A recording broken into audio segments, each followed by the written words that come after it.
Check my text. I don't plan on being here too long because I am working on something else.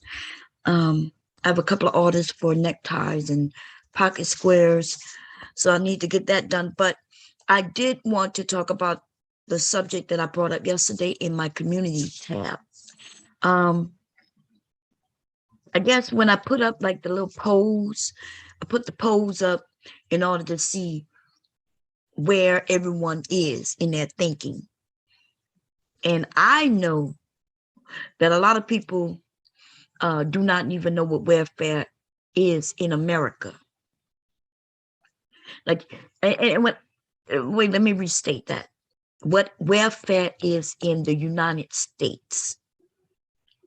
In the United States. You know, there's a difference between America and the United States. And I don't think everybody knows that.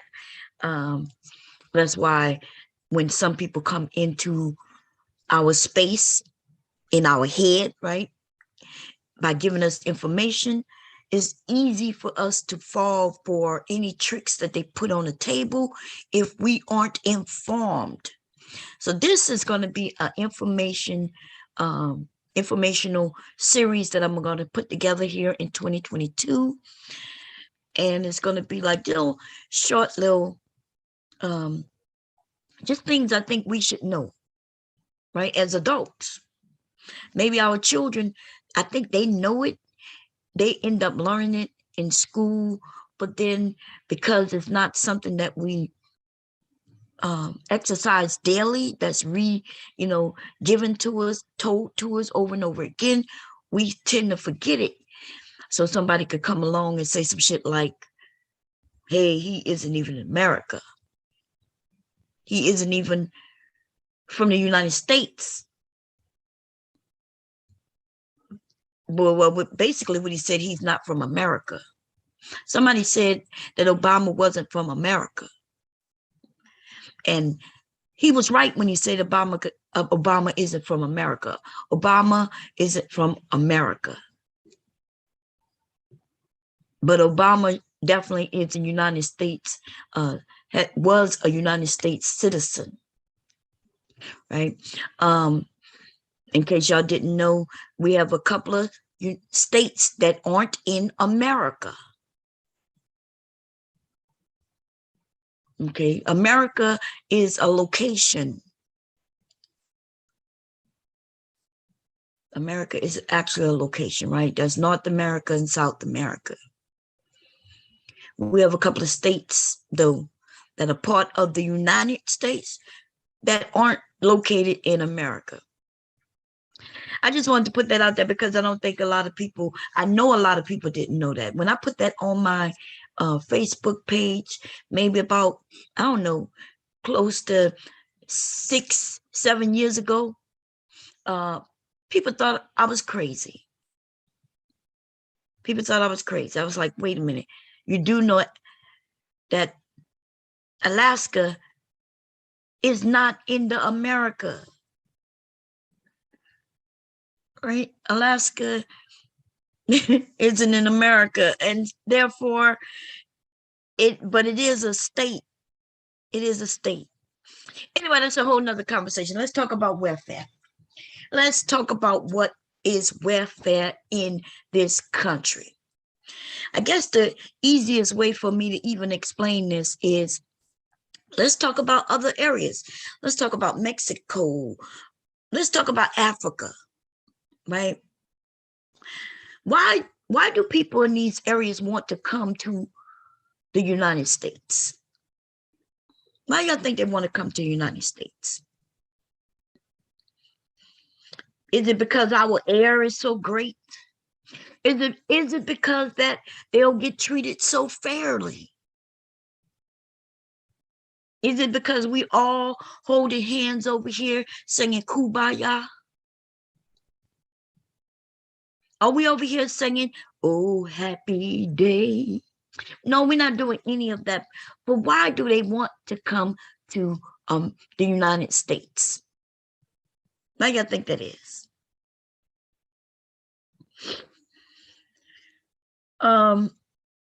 When somebody put up an ad, as soon as they put it up one time, just block their ass right off the bat. You ain't even got to time them out, block their asses. Okay. Anyway, what's going on, Sister George? Aries in the house. We got conservative university welfare should be 1 year limit with work requirements. It should not be retirement for people who don't want to work. I got you. But we're gonna talk about when you say work requirements. When you talk about those type of things, you still talking about welfare though, right? You just decide that you're going to decide, though, what welfare is something that everybody should get. Why is it limited? Let's talk about these things. We're going to talk about it. Koja, what's going on? And Shaza, how you doing? The drill gang smoking on them dead. Girl, you... What? Wow, man. Y'all be changing y'all names, boy. Y'all be on it. No welfare. What you mean welfare is designed to get people on their feet? I guess we could talk about what welfare was really designed for, because it really wasn't designed to really get people on their feet for real, right? It really was designed so some people could get wealthy. If you don't understand America, or the United States of America, should I say, right? The United States. If you don't understand the United States and how all these things come about, why would a group of people give a fuck about another group of people? Some of y'all don't give a shit about others. So why would there be these group of people, our what we call our forefathers, right? Why did they care about a group of people and helping them?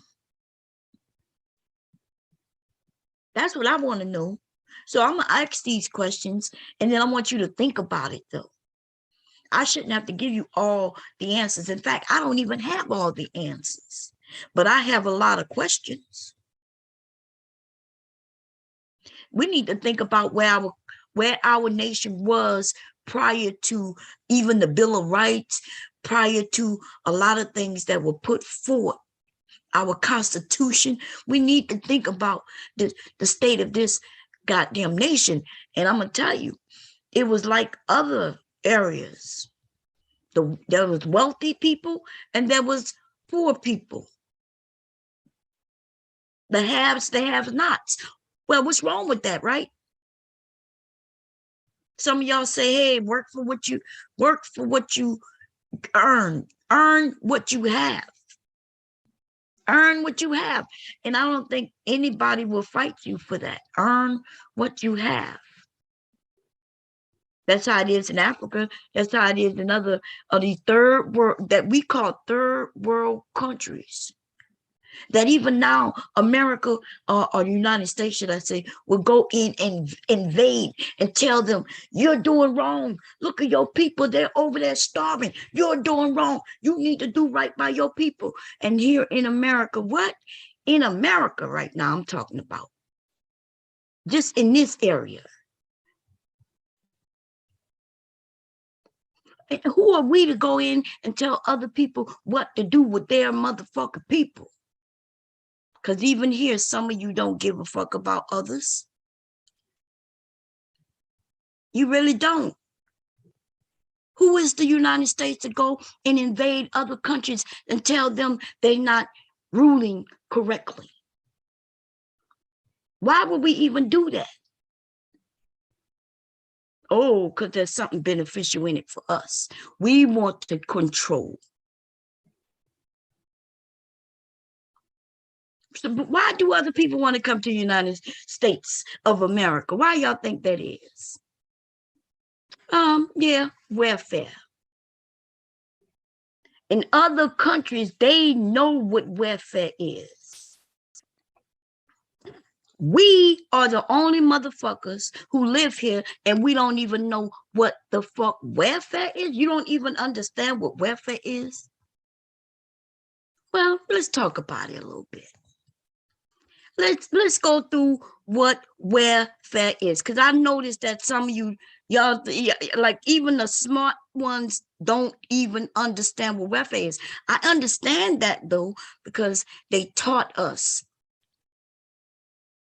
And they want us to be against certain welfare programs, but they don't want us to be against others. See, because if we're against others, then we won't pay into it happily. How else can they get our money from us, part us from our money? It's to tell us that it's for the benefit of us, right? If they tell us it's the benefit of us, and then they turn around and tell us other welfare programs shouldn't be used and abused. And yet, how many tax dollars have you put into something that you don't even get to see? You put money into places that's supposed to repair our roads. How many of y'all see fucked up roads? Our fucking system here when it comes to transportation, our bridges, our roads, everything is like in the 1900s, damn near that all other countries have surpassed us. I wonder how many dollars you put into it though. Our infrastructure. Where at any time on most of these motherfucking bridges, you might be driving across them and they may crumble from underneath you. But you don't worry about that though. But you put money in it every time you give your tax dollars. You didn't know that your tax dollars is a part of welfare? Let's talk about it though. When you give money to them and they give us money back, that is welfare. Other countries, and I'm talking about Africa, I'm talking about, there's many of them. There's many. Y'all know there's over 100 something countries out there, right? But there aren't like our system where we give them money. We give them far more fucking money than they give us back. We, the American people, the American citizens, the citizens of the United States, we give them money. You didn't know that? And we're giving them far more than they're giving us back. We give it to them and then they decide how to spend it. We don't have any say about it. But then they want you to start caring how the poor who need the money, who could use the money to live simply because they're citizens, they want you to think that that is a negative thing.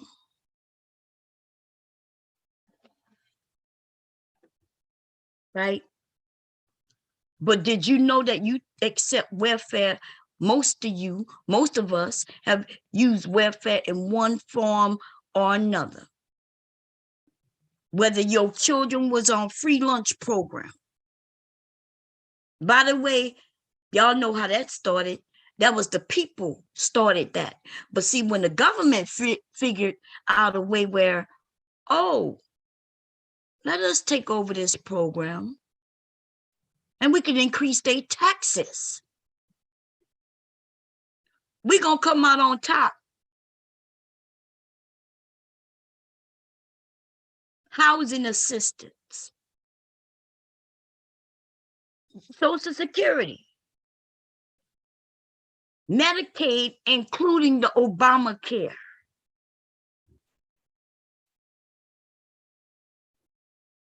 Okay? They got WIC, free lunch, reduced lunch, all kinds of things. They got, and this doesn't just include our children, this include our elderly as well. All of these things include our elderly. You know the ones we should be concerned about? The two groups we should really be concerned about is the youth, our children, and our elders. But the only one y'all can see is using these welfare programs right here, the 6 major ones. We're gonna break them down, right? And they only major because they figured poor people draw from it more. They can get you angry. You gonna still give your tax dollars because they're gonna increase our taxes. But they gotta point the problem somewhere. They tell you that, oh, we got to increase your taxes, but you got to understand they got a lot of people who use services like Section 8, use services like free lunch, use services like Section 8, free lunch, Medicaid, Medicare. Did y'all know Medicare? What's the difference between Medicaid and Medicare? One focuses on the elderly, and the other one is for everybody else. That's the difference. Did you know that even Medicare, a wealthy white person could be on Medicare? Yeah. But they pay. It's a whole ripoff to us all. It's a whole system that if you don't understand the medical system and how the billing works, which I didn't even know until I fell into it accidentally. I accidentally found out how it works by not paying a bill, y'all. There was a lapse in one of my insurance. I have 2 insurance. I really have 3. Right? I have 3 insurance, but I only need 2, right? One is my primary, one is my secondary. The secondary takes care of anything the primary doesn't take care of. So I never had to really use the 3rd one. But when one year, my secondary, one year my secondary didn't pay for like 6 months. Because there was a change in my secondary and I didn't know it. So when I was going to my doctor's appointment every month, they was billing my secondary, but it was the wrong one. Because it had went on so long, and by the time they informed me was like 2 years later, they informed me 2 years later about a bill, about a problem they had. By now, the insurance company is saying, well, look, it's too long. It's too late. Even though they see what a mistake was, they were willing to pay, but they're not going to pay. You know why they're not going to pay? Because they said that it was the doctor's office responsibility to know that this was going on and to notify them in a respectable time frame. So guess who's stuck with the fucking bill? Because it's the insurance company who owes the money, but because the goddamn office, the doctor's office, right? My pain management office didn't give me the information until almost damn near 2 years later. They tell me, well, they don't want to be stuck with the bill. They tell me it's my responsibility because I did sign something saying, hey, in case insurance don't pay, I'm responsible. So now it's my responsibility. But I'm looking everywhere else like, wait a minute. I don't have a copay. They're like, you owe us $200 and something. $200 and something. What the fuck? How much is my copay anyway? You know what I found out? I found out that the copay that most of us pay is the contracted amount for those doctor's offices. In other words, if you don't have insurance, You go to a doctor's office, you say, look, I need to be seen, but I don't have insurance. Find out how much they charge you. It's not much. But when they charge, if you have insurance though, they charge the insurance company a large amount of money. Way more than they would charge you as an individual. The insurance company says, okay, we're going to pay this amount of money to you yearly.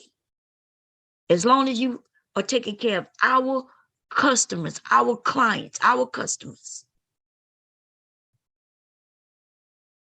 So they get a list, they name get put on the list for your insurance company. If you have United Healthcare have a list of doctors who is on their payroll to get paid.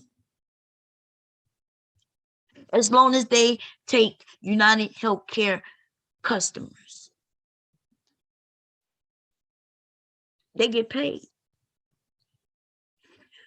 They get paid a flat rate. For most of y'all don't know that. A flat rate per person they see.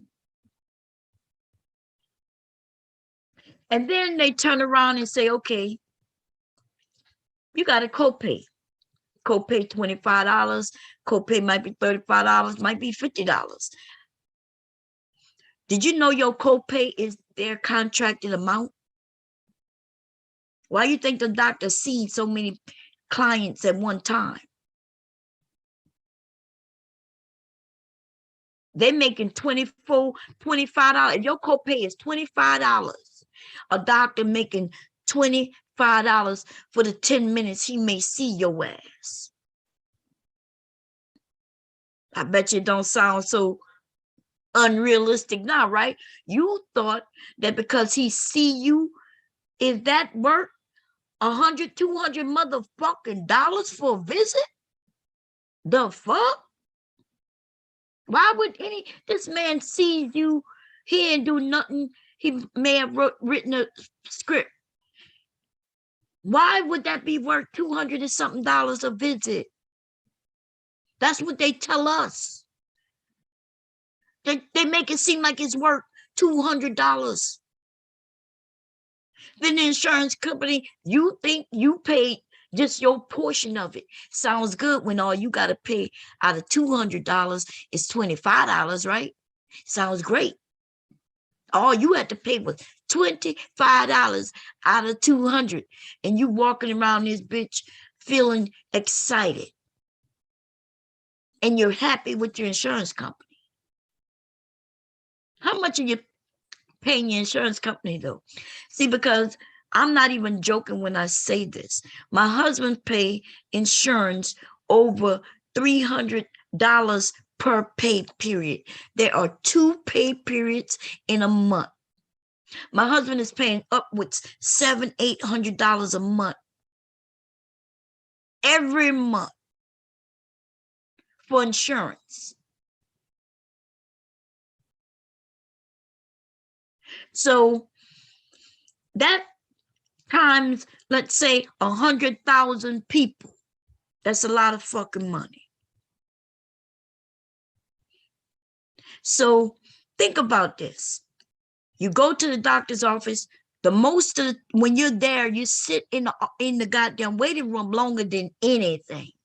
You out there waiting longer than you in there with that doctor. You done gave this doctor $35 your copay. $35.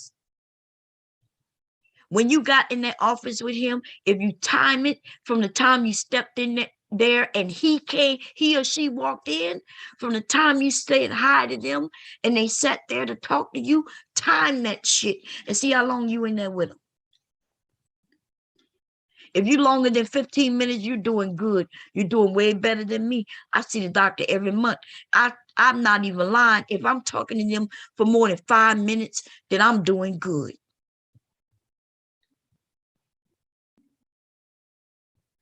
5 minutes of your time, and then you left out and you paid them $25, $35 copay. They walked from one room to another room to another room. Back there with me, they easily have 10 people back there with the same appointment time.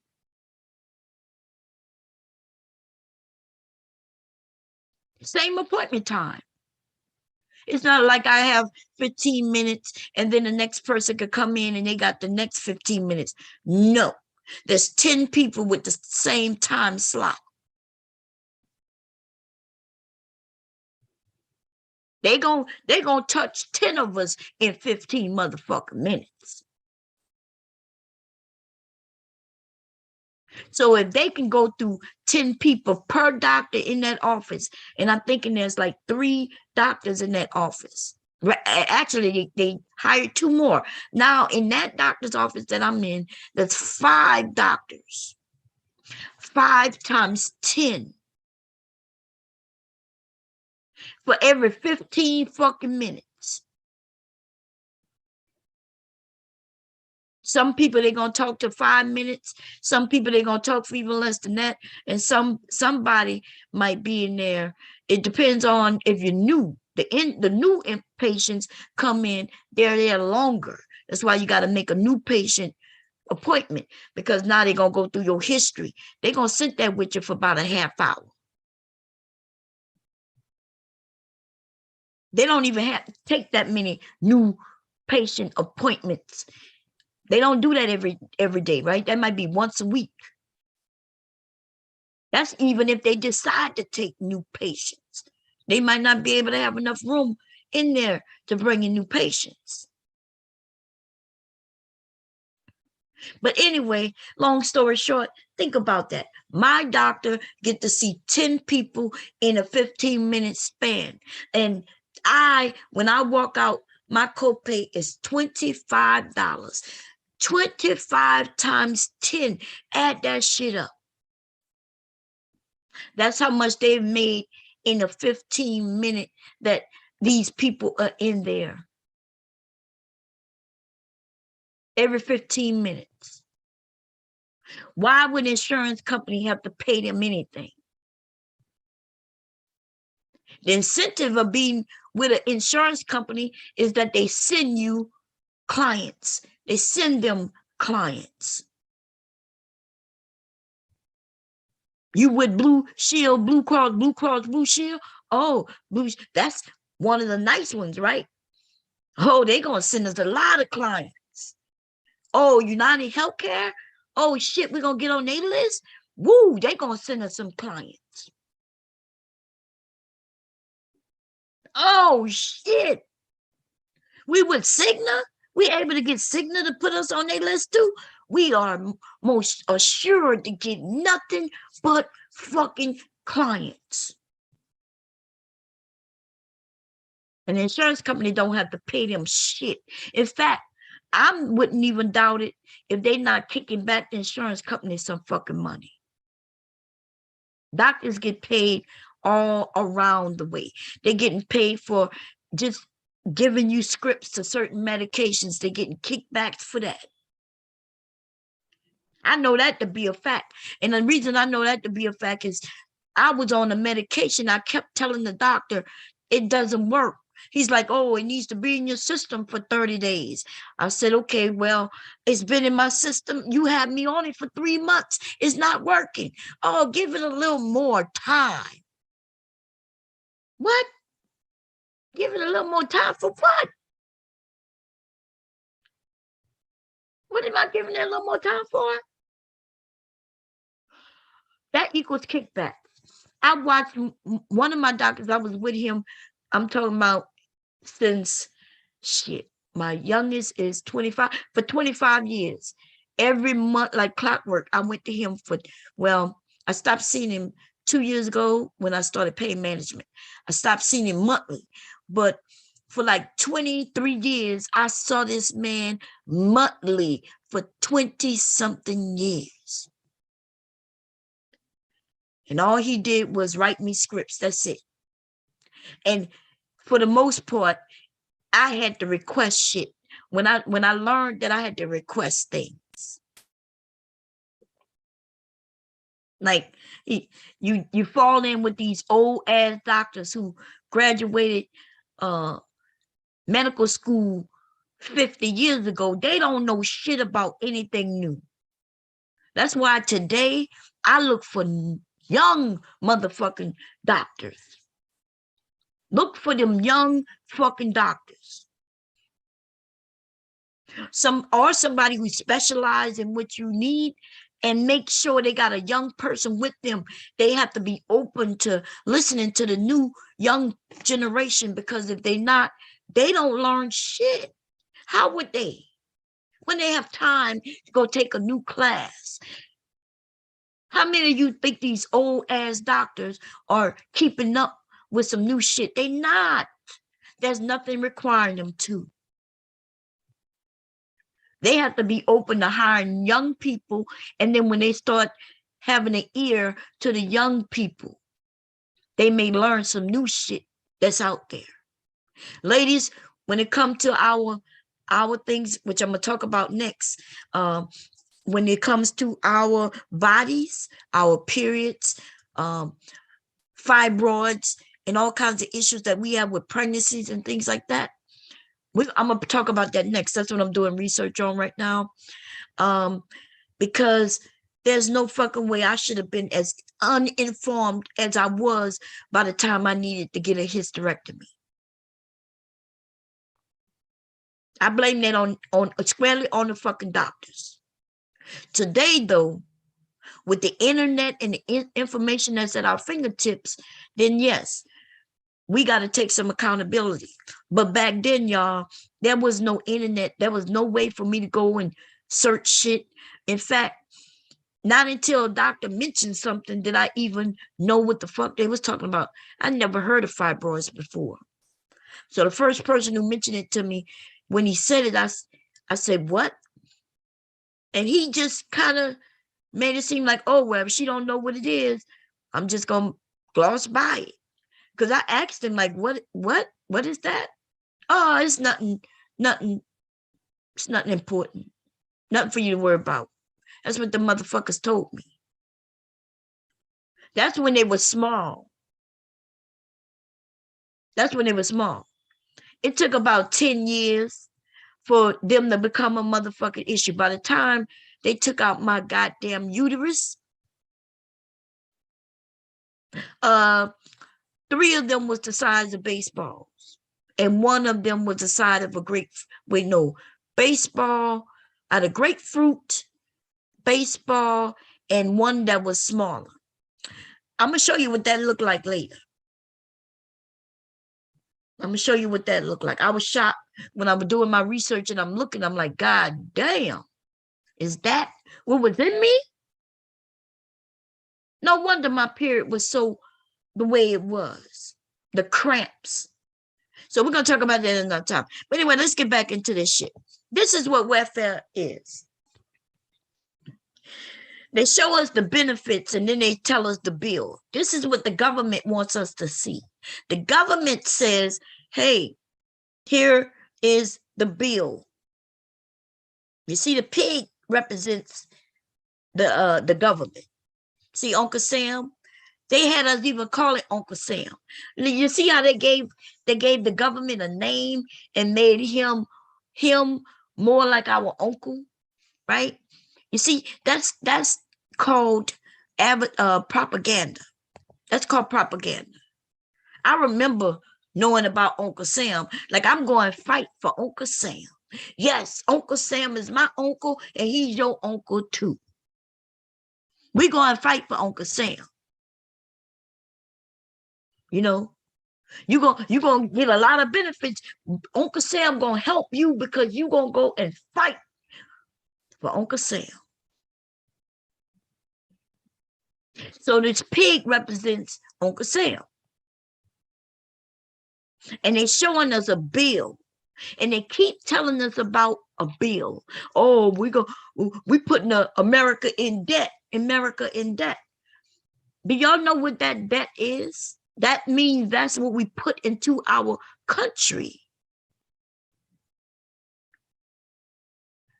In order to the survival of this system that we have. It's not a debt that our children got to pay the way they make it seem. And that way, they make it look at like, make it feel like we understand what a bill is. Who wants to pass on a major bill to our children? Well, we better put money into our fucking kids. Because I'm trying to tell you, another country gonna come over here and dominate the fuck out of us. We gonna start hiring people. Not only are we, see, other countries are setting it up where they're gonna end up taking over the United States. How? Well, they're educating their people. They're putting the money into the education, into the health of their people. They're gonna out-survive us. They're gonna outsmart us. And then they're going to be able to come over. You know why? Because we're going to have to invite them over just to be able to keep up with the technology that they themselves going to invent over us. They're going to be able to come over and grab the jobs. Or they're going to end up making us have to give them the jobs. Less jobs here in America. Right? Companies want to go close to where the technology was developed because it's cheaper for them. They're going to take their industries and go overseas. They've already been doing that for less workforce, right? They get to pay them less money and they pushing out objects. But see, if we don't keep our young people up to par, if we don't make them able to compete, then we're not going to be able to compete. And then if y'all talking about right now, you're angry about welfare, then our government is already talking about giving everybody some money just to be able to live. Just to make sure the necessities, the things that are needed for survival are taken care of. I'm not sure if some of y'all know that. They were talking about that maybe 2 years ago, before COVID hit. And COVID gave us a reality check, baby. COVID has done many motherfucking things. Then it killed a lot of people, which gave us a reality check on our medical industry. It also put us on spot for our scientific community. Shine the light on them. Shine the big ass red light on the motherfucking government and how fucked up they are, not prepared, but they take our tax dollars and claim that they're being prepared. Readiness. These motherfuckers don't know what to do. And all it took was one motherfucker to take away things that we had safeguards in place that would have stopped COVID from coming. See, y'all think about COVID because COVID is what we're going through. But you know, there was many other viruses before COVID. We just had presidents in place to make sure that shit didn't cross borders. We had a president in place with infrastructure and other things of government. When soon as they heard about some virus that was out there, boom, they shut shit down. They got with other country heads of country, and they made sure that shit didn't move around our nation. See, even though we live in a different nation than others, we still live on the same planet. COVID teaching us that. We got to work together to stop some of this shit that's going on. And when we don't, which we didn't with one particular president, this is what we get. This is what we got. If we don't learn the lesson from what it is that's going on right now, you need to learn this lesson while we're going through it. You need to open your motherfucking eyes. You motherfucking conservatives, that's what you want to call yourself. You left wingers, right wingers. It don't give a fuck where you stand in the wing. You better look and open your motherfucking eyes. You can blame it on who you want. You just better recognize where we are. Blame it on whoever you want.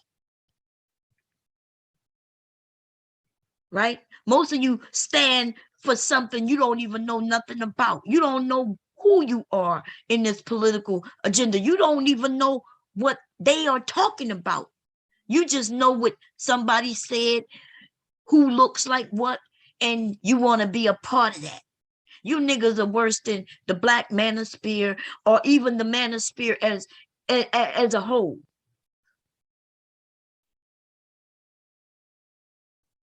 Right?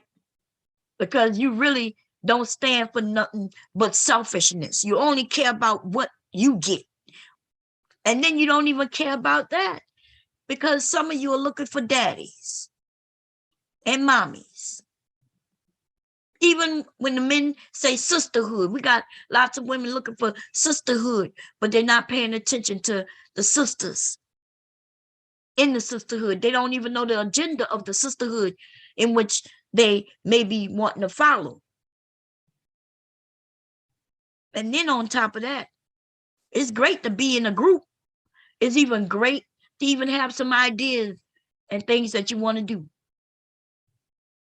Now, how long it take for you to start at least doing something, even if the small things that you know you could do.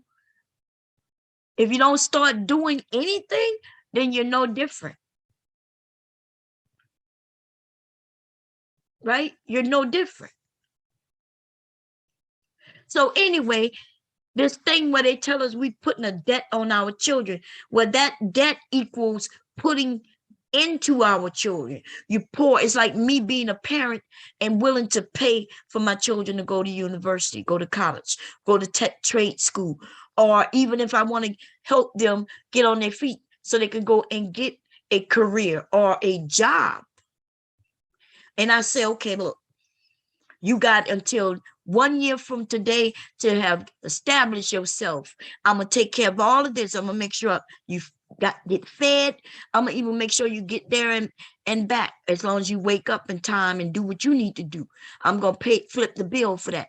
That's the government. That's what they're supposed to do. Because we give back. We go and gain the information, we go and get the education, and then we come back into society and put it back into society to sustain America or the United States. They don't tell us that though. That's not how they explain it, because they do not explain it. All they told a group of people is, yeah, we pushing on this $1 trillion debt to our youth. Our children gonna have this debt. Our children gonna have this debt. No, you mean you're putting into our community so we can survive. Because if another country come in, the only thing that we are highly trained for in this country is military. They put trillions in the military. In case you didn't know, they put more money into the military than they do into Section 8 or welfare as a whole. Welfare as a whole is nothing compared to motherfucking military. But that's a whole nother conversation. But I tell you what, how is the military helping us in terms of COVID?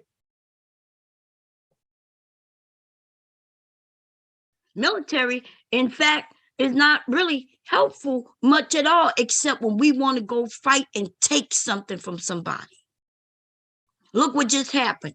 We left millions of dollars of fucking shit in a whole nother country just sitting there, and now they're using our own equipment.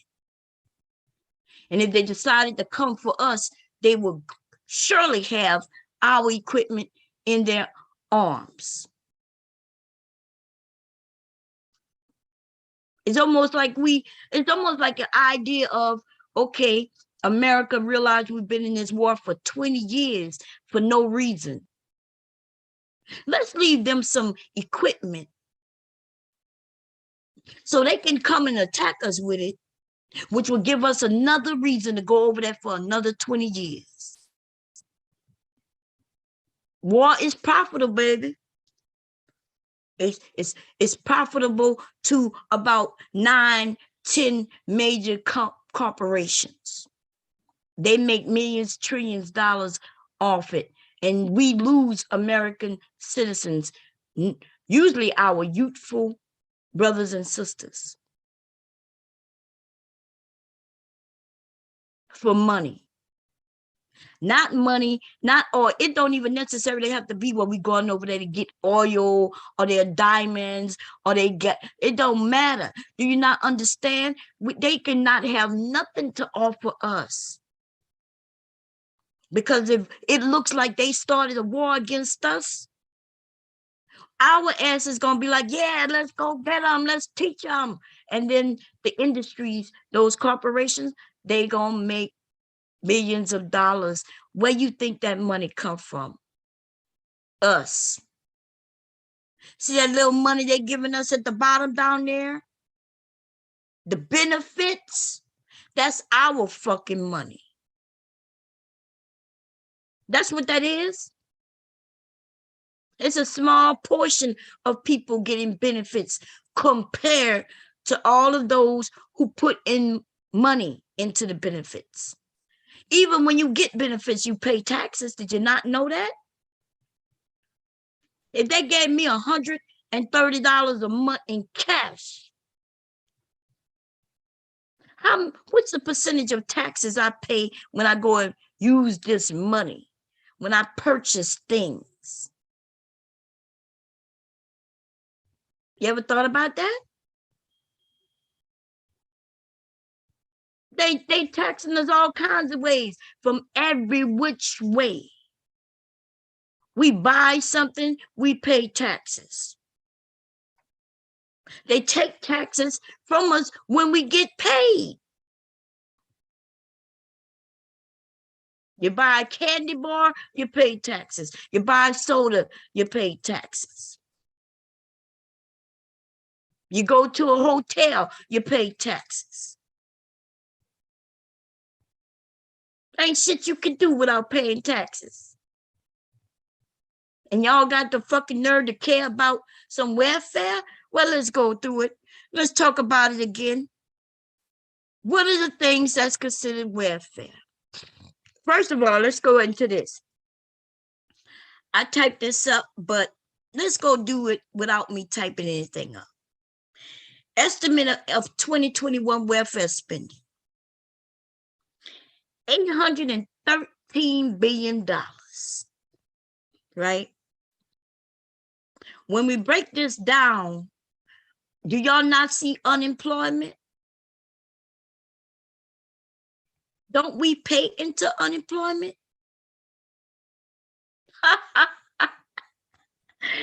Isn't it funny? I saw some people tell me, no, unemployment cannot be one of those because we pay into unemployment bomb. And I was thinking, what? You pay into what? Oh, so you don't think you pay into workman's compensation? Oh, wait a minute. You don't know we pay into Medicaid? Oh, but you didn't even know we pay for welfare? Oh, I'm sorry. You didn't know we pay for Section 8? Oh, shit, Lord. You didn't know we pay for those roads, those motherfucking bridges. You didn't know that we pay for all of those things. I'm talking about everything, honey. That earned income credit you get. You don't know who pays for that? Only some of y'all get it, but everybody paid for it, though. Oh, you don't know the difference between Mexico and the United States? How about Africa? They don't have these programs. And they're not even paying out that many taxes like we are neither.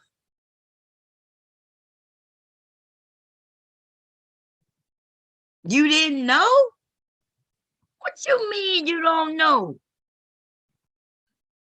And it's weird that they told us that we spend billions on welfare, but if I showed you the trillions we spend on military, I bet you that put another perspective in what the fuck you talking about though, right?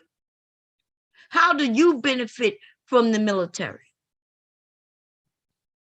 The military have 100 and something posts. A lot of them not even in the United States.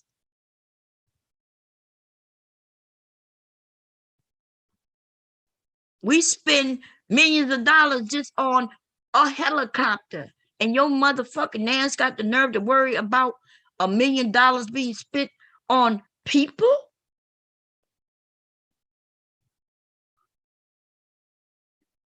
We spend $1 million, $10 million on a motherfucking what they call it, airplane, just for the president to travel. When he wanted to go golfing, he want to go on vacation. He just want to go from, let's say, Maryland to California. He gets in a plane that's worth millions of dollars that only seats him and a few family members if he want to, and a few of his staff members.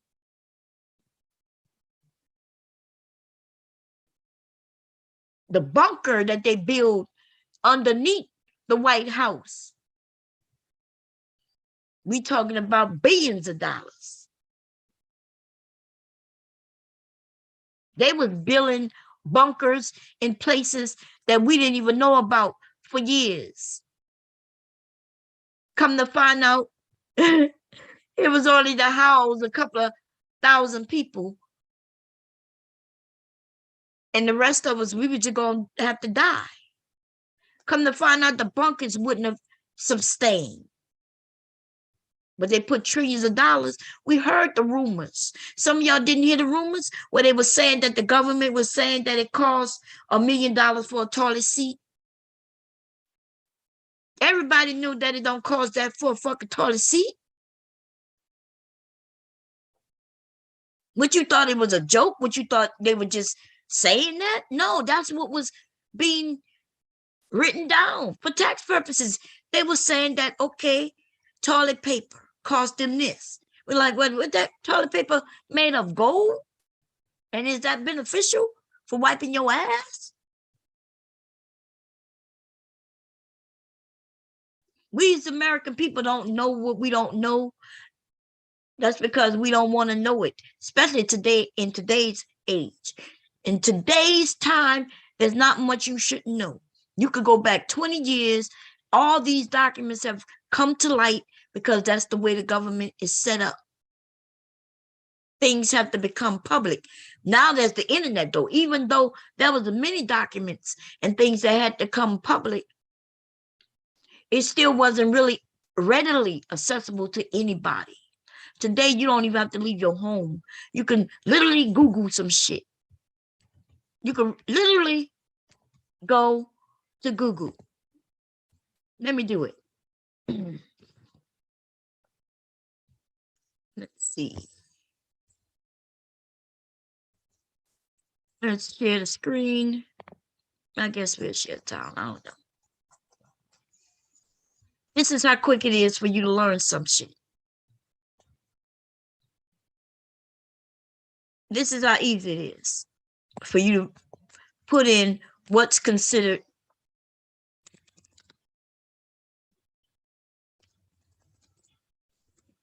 welfare. Name government welfare programs in the United States.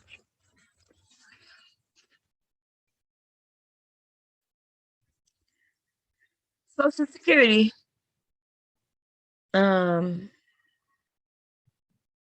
Let's see. See, because they have different things, right? They got this thing called aid. They usually call welfare the way most of us look at it, because they taught us that they normally consider that aid. We pay into these things though. We honestly pay into these things. Foster care. School. Did you know the school is called welfare? Where y'all think these things come from? Why you think in other countries, in these third world countries especially, why you think there's no schooling, no teachers? Why you think it's failing in our country? Education system. Why you think it's failing in our country? Because in our communities, if we was held at a standard where we decided on what we wanted our children to be educated on, and if we, right, really understood the importance of education, which a lot of us do, then we would make sure that our teachers get paid enough, and that our kids were taught the right information. But since the government controls all of that shit,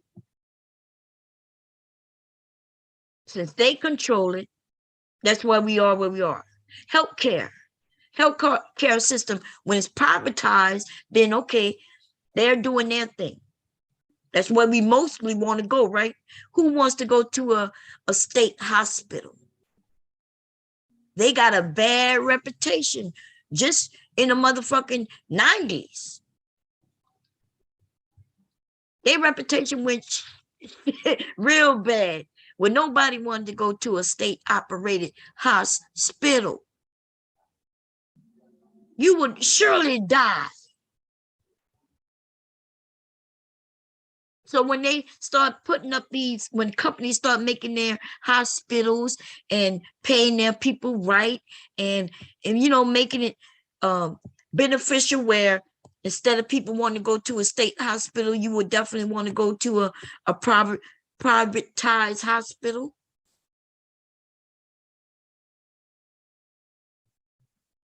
They get to decide on what services where it costs too much to help you with your cancer. Well, privatized hospitals do the same thing. They do the same fucking thing, in a sense, right? They just package it up a little different. There's a lot of cures to a lot of things that's out there. But surgery costs more than you getting this, having to go in for dialysis, right? You go in for dialysis, it costs a little cheaper. It's going to take a lot out of your time, and plus you're going to die sooner. It's the benefit of having you stay alive for another 30 years, another 20 years. They figure you'll die in 10 years. Okay, it costs maybe $30 a pop for you to get chemo, $30. They do all the assessments to figure out what is beneficial. Your life isn't. Money, it boils down to money. That's what it boils down to. And until we understand that, we're going to be fucked up for a very long time.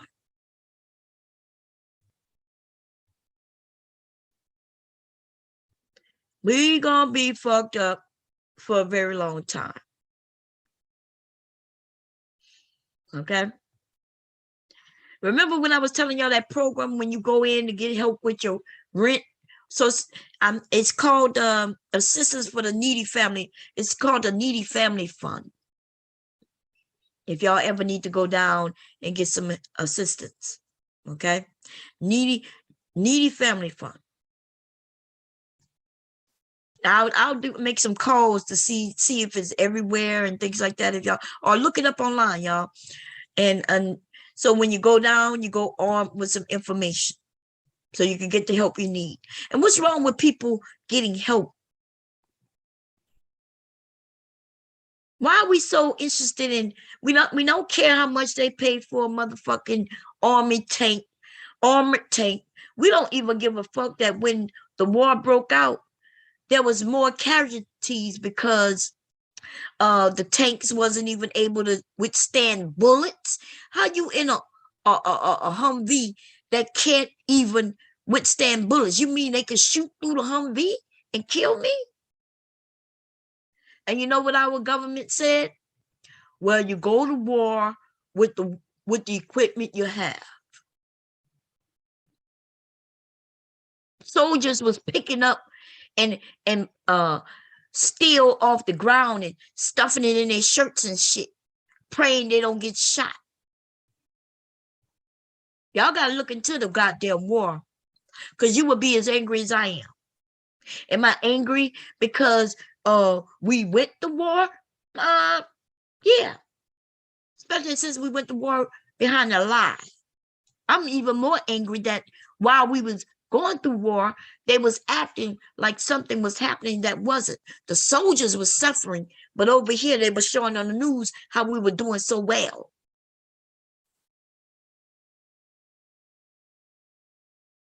So I'm just saying. And I think once we as people, I probably look this type of video, the type of video I really want to do will probably get me kicked off of YouTube. No strikes, no nothing, just boom. She got to go. I won't be shocked if this video get me knocked off of YouTube. Because pointing out the real government. Do y'all think that those COVID shots that were free? Because I did see some of y'all was like, well, they're not free anymore, Bob. Yeah. Do you think it should be free though? Yeah, it should be. Do you think that's welfare though? Yeah. Yep. You goddamn right. Anything that we don't have to pay for, but it's given to us, is welfare. Even though we pay for the protection that we're not getting.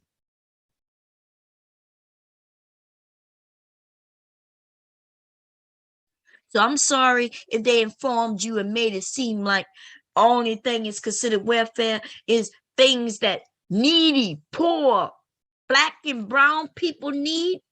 They even make it seem like we need it most.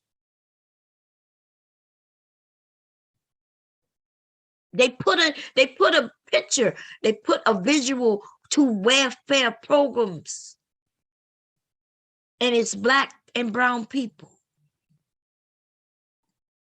And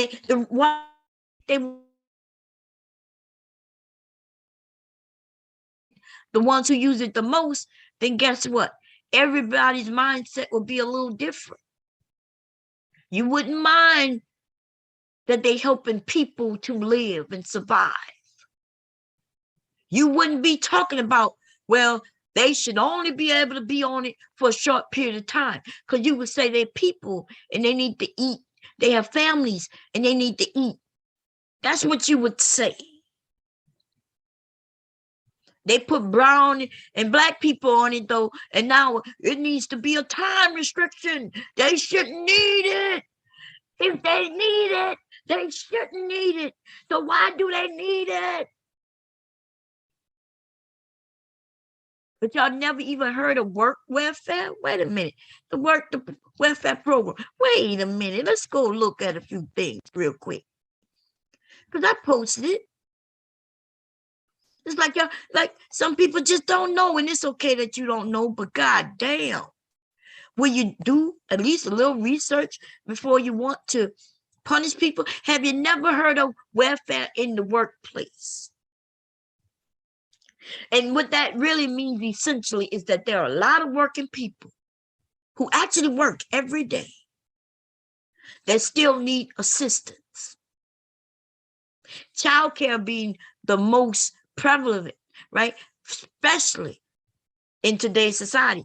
It's not like it used to be where families and communities and even employers used to care about their workers. It used to be a time where, believe it or not, employers cared about their workers. For real. They cared about their workers.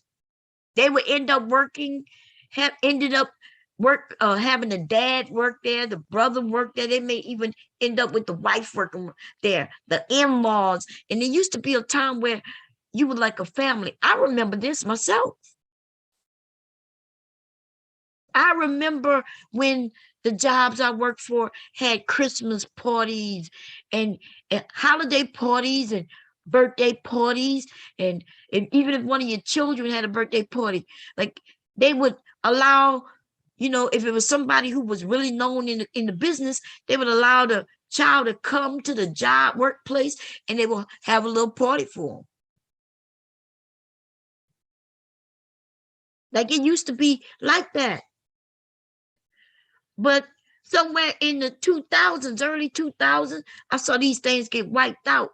Companies started talking about it's like it's a new group of people started to become the owners of these wealthy companies, right? They fathers and grandfathers passed on. So now there's this new generation of men coming aboard, talking about the world's my oyster and shit. And they started making changes, and none of them is beneficial to nobody but themselves. That's why you will come when they got laws in where you could be at will. They can fire you for no reason. Back in the day, though, they sat down with you and they would give you reasons. And if you got fired back in the day, you probably fucking deserved it. You did some shit. You see what I'm saying? Because they understood that families, in order to survive, needed motherfucking jobs. They needed jobs. So when they make you like a family member, now you feel like you're supposed to be at that job. You connected to that job. The elder and wealthy people understood that. We make this like a family. And your workers gonna love working for you. Your workers gonna take care. They're gonna make sure everything goes out the way it should be. It should go out. They're gonna make sure that the quality of the product that we're creating is gonna be of quality, because people was proud to say I work for GM. They were proud to say they worked for whatever company that was producing something. Today, who's on this bitch bragging about where they work? Who bragging about working at Walmart? But back in the day, you would have been proud to work at a company as large as Walmart, though. Walmart is in every goddamn city in this motherfucking nation. And if they would have stayed on track to how it was back in the day, people would have been proud to say, I work at Walmart. I work at Walmart, where most of you shop. And we know that when you buy something from Walmart, you gonna love it. It's quality. That's how it used to be. People worked at Woolworth. There used to be people, yep, I work at Woolworth. There was no shame in it. Today, hardly anybody want to admit they work at Walmart. Who wants to admit they work at fucking McDonald's? Who want to admit they work at these little places? You know what happened? There was a switch. Now all of a sudden people, I work in corporate America. Motherfucker, if you work at Walmart, you work in corporate America. You didn't know that? Black people dumb as fuck. If you work for a corporation, you work in corporate America. McDonald's happened to be a whole big ass corporation, bitch. You didn't know? What you mean to say is some shit like you want to lie and say you work on Wall Street. You want to lie, you know what I mean? You want to do a lot of that kind of lying. Men who work on Wall Street do not be online, not doing what we doing. People on Wall Street is looking at them numbers constantly. People on Wall Street is on phone. People who making people money is always connected to their cell phones. They're always looking at some shit, and they're always making some phone calls and making business deals. Anyway, let's get back to this because I hear my grandson. Okay, so listen, in America, they taught us, they started this thing many years ago, before I was born, and even before that, that community is where we should be focusing. That has since gone away, though. We hear it every day with people complaining about other people who need help. They even point out the few of all the millions, there's a few people abusing the system, yes. Some of them even act like they're not really abusing the system. It just look like it from the outside looking in, right? Because you see a woman with that big ass Louis Vuitton purse while she on Section 8. But what you don't know is that Louis Vuitton purse is a fake. It's a fake. Open my door for me so he can come in. Let me go get him. He crying. Give me a second, y'all. I don't like my baby crying. Wrong with him, baby. You want Baba? Then they go get it. Then they go get you Baba. Okay?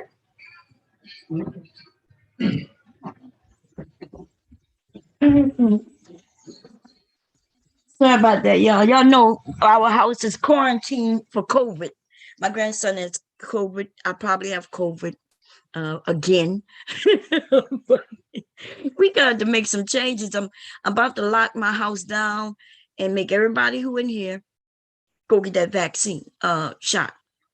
The only one who can't get it is him, but he moves from house to house, y'all. His mother may have COVID. I think she tested positive. So she tested positive. It was the weirdest thing because, like, she tested positive, but we had already had him, right? So that means he had access to her and whoever she caught it from. But then they dropped him off here. That means now we got 2 homes, possibly 3 homes with COVID, right? Because the daughter also has a father, and the daughter goes to her father too. So 2 children, 3 families. Man, it's crazy. Anyway, that's a whole nother conversation for another day. I've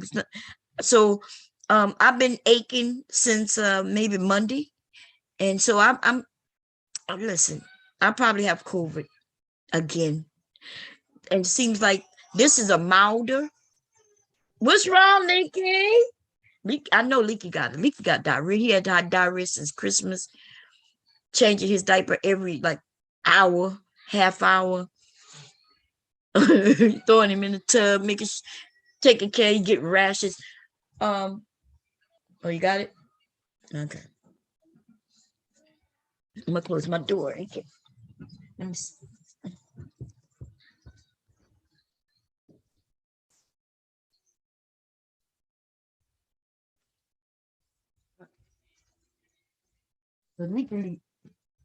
It's like a champ. I could tell he's sick, but he's still a little boy. He's not sick, like crying or anything, but around his eyes is red, but he's still been having fun.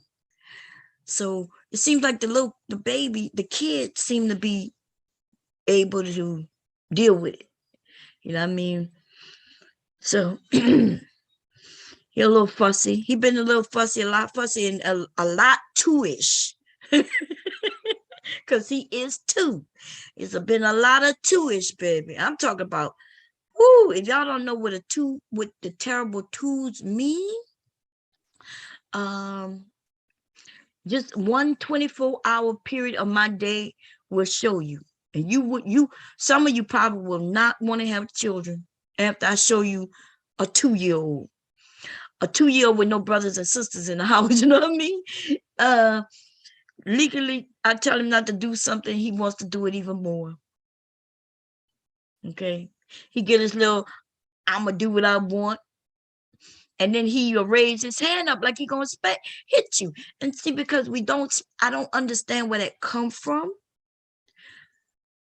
But then again, he goes through two families.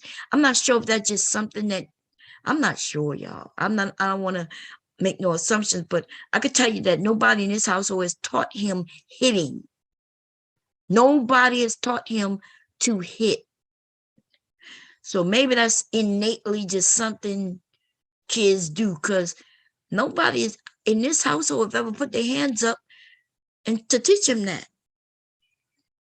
But his ass, when he wants something, you don't give it to him, his hand goes straight up like he about to hit you. I say you better put that hand down. Mama gonna spank you. Now I use the word spank. He don't know what spanking mean. I never spanked him. And so it don't even work when I say my mom gonna spank you. That shit don't work. He don't know what that means. But what he does know is if I say, don't make me call Pop Pop. See, and that is something that my mom taught me, because that's what my mom used. Don't make me call you dad. That shit used to work for me.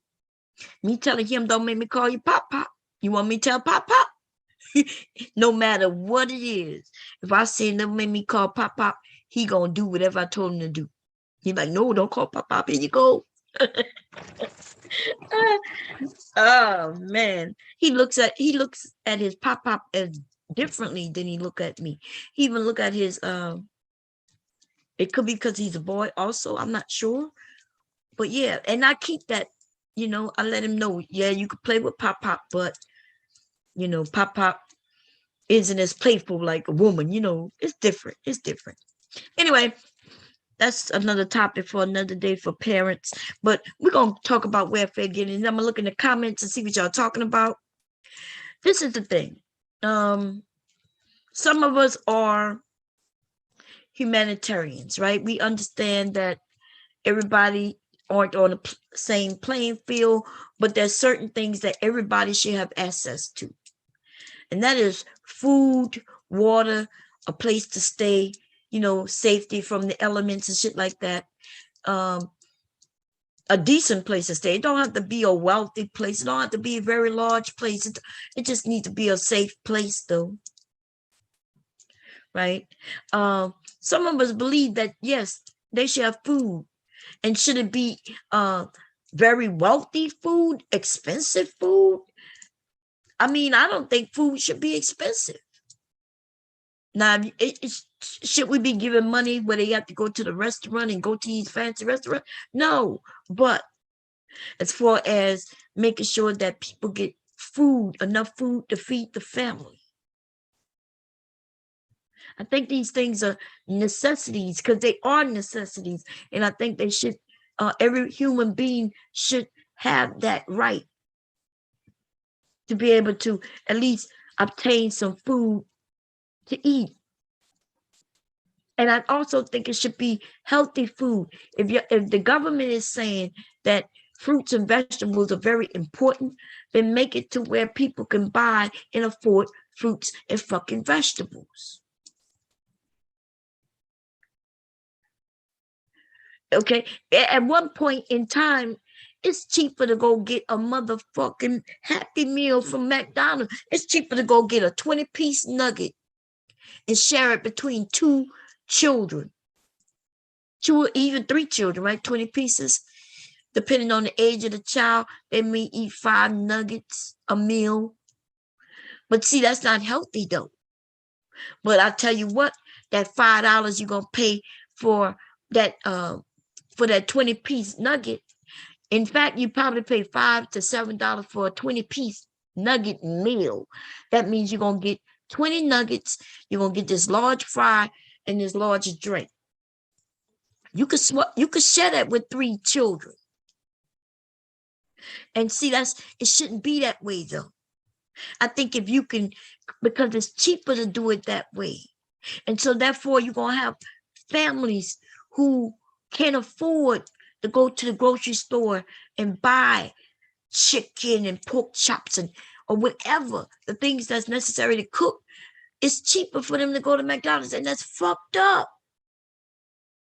But that's the fucking reality. When my children were younger, I'm gonna be honest, it was cheaper. Did I do it every once in a while? I'm if I had to go out, because remember I was a stay-at-home mother. So if I had a doctor's appointment or I had to go out and I knew I was, because I had to be home by the time they got from school, yeah, I would have stopped at the McDonald's or maybe Little Caesars. Little Caesar used to have a $5 pizza, right? Anytime, at any time, at $5. And a pizza would have fed both of them. You see? I get 2 pizzas. That feed your family of 4. My husband would eat most of the pizzas. I might eat 2 or 3 slices. He eat the other, and my sons would eat. I would give them a whole pizza to split between the 2 of them. That's $10, and that would $10 would feed a family of 4. What can I buy in the store for $10 motherfucking dollars that gonna feed everybody? Because these days a whole chicken costs $10, right? Back then, I might be able to get a whole chicken for $5 if I already have some ends and things, right? The more, when you become a homemaker and you cook your meals, through time, you'll have that food stamps you get will go a long way in time. And what do I mean by that? Well, if you already bought your big bag of rice, your bag of rice gonna last you 2-3 months, right? Flour, you buy that big thing of flour, the flour gonna last you a few months, so you don't have to buy these things every single month. The things I had to buy every month would have been the bread. You know, I didn't have to buy ketchup every month or mustard every month or salt and pepper every month. The things that I had to buy every month would be the things that we ate: the fruits, the vegetables, the meat. So as you build your pantry, there's certain things that you may get every 6 months. There might be things you get every 6 months, some things you get every 6 months, right? You get that big bag of sugar. That's why I started shopping at BJ's. I could get big things, but now Walmart is comparable to BJ's unless you're a BJ member. You're a BJ member, then they give coupons. So a lot of things you could get. When my kids were younger, BJ's was the place to be. I could buy breakfast sandwiches, right? And they would throw a breakfast sandwich early in the morning. They would put a breakfast sandwich in the microwave and go. That's way quicker than me going in there making croissants and frying the sausage myself and this and egg myself. So when they became a certain age, BJ's was my best friend. Especially when they started taking food stamps. Okay?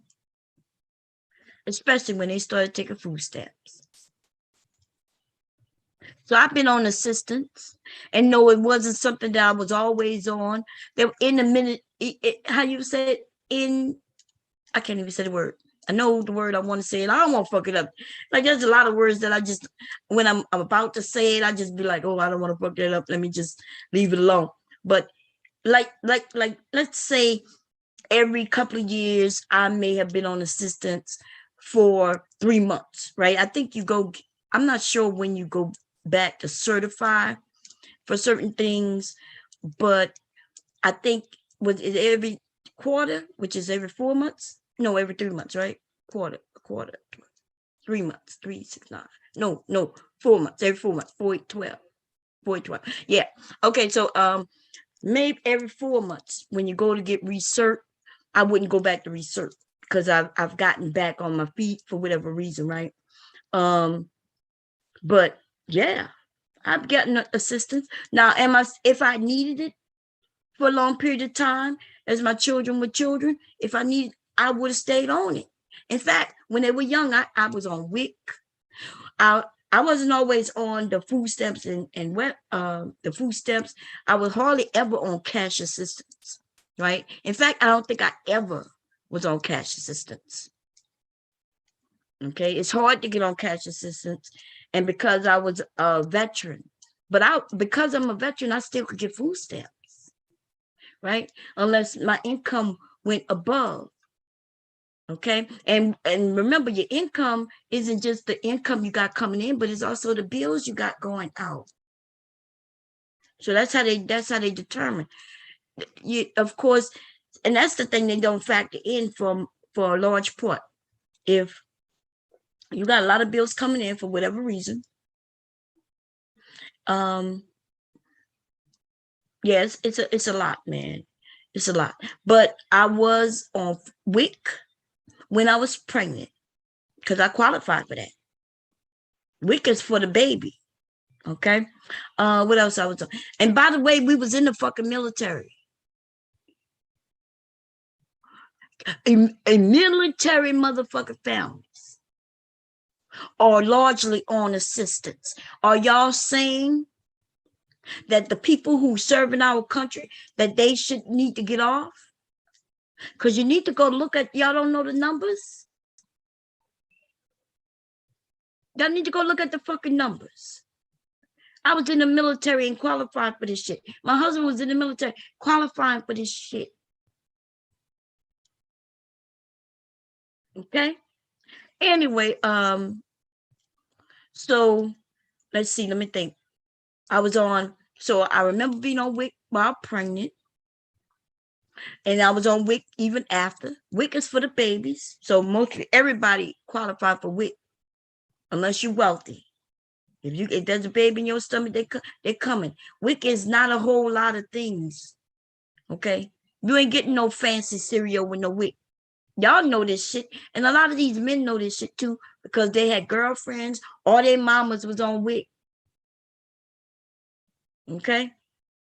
You ain't getting no name brand anything. You're going to get that basic motherfucking cereal that you have to put your own sugar on it if you want it to be sweet. I remember my mom wasn't on WIC. Or maybe she was. I'm not sure. But I do know that my cousin, I don't remember my mom being on WIC, but I do remember my cousin being on WIC. And you remember I have a cousin, I'm sorry, a little sister. I have a little sister. I was 12. So I'm not sure if my mom was on WIC because I can't remember that.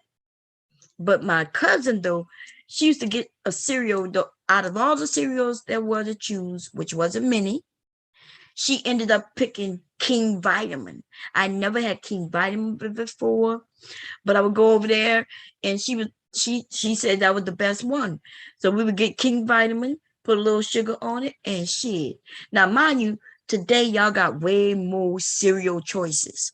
Back then, the only sweet cereal back then was we had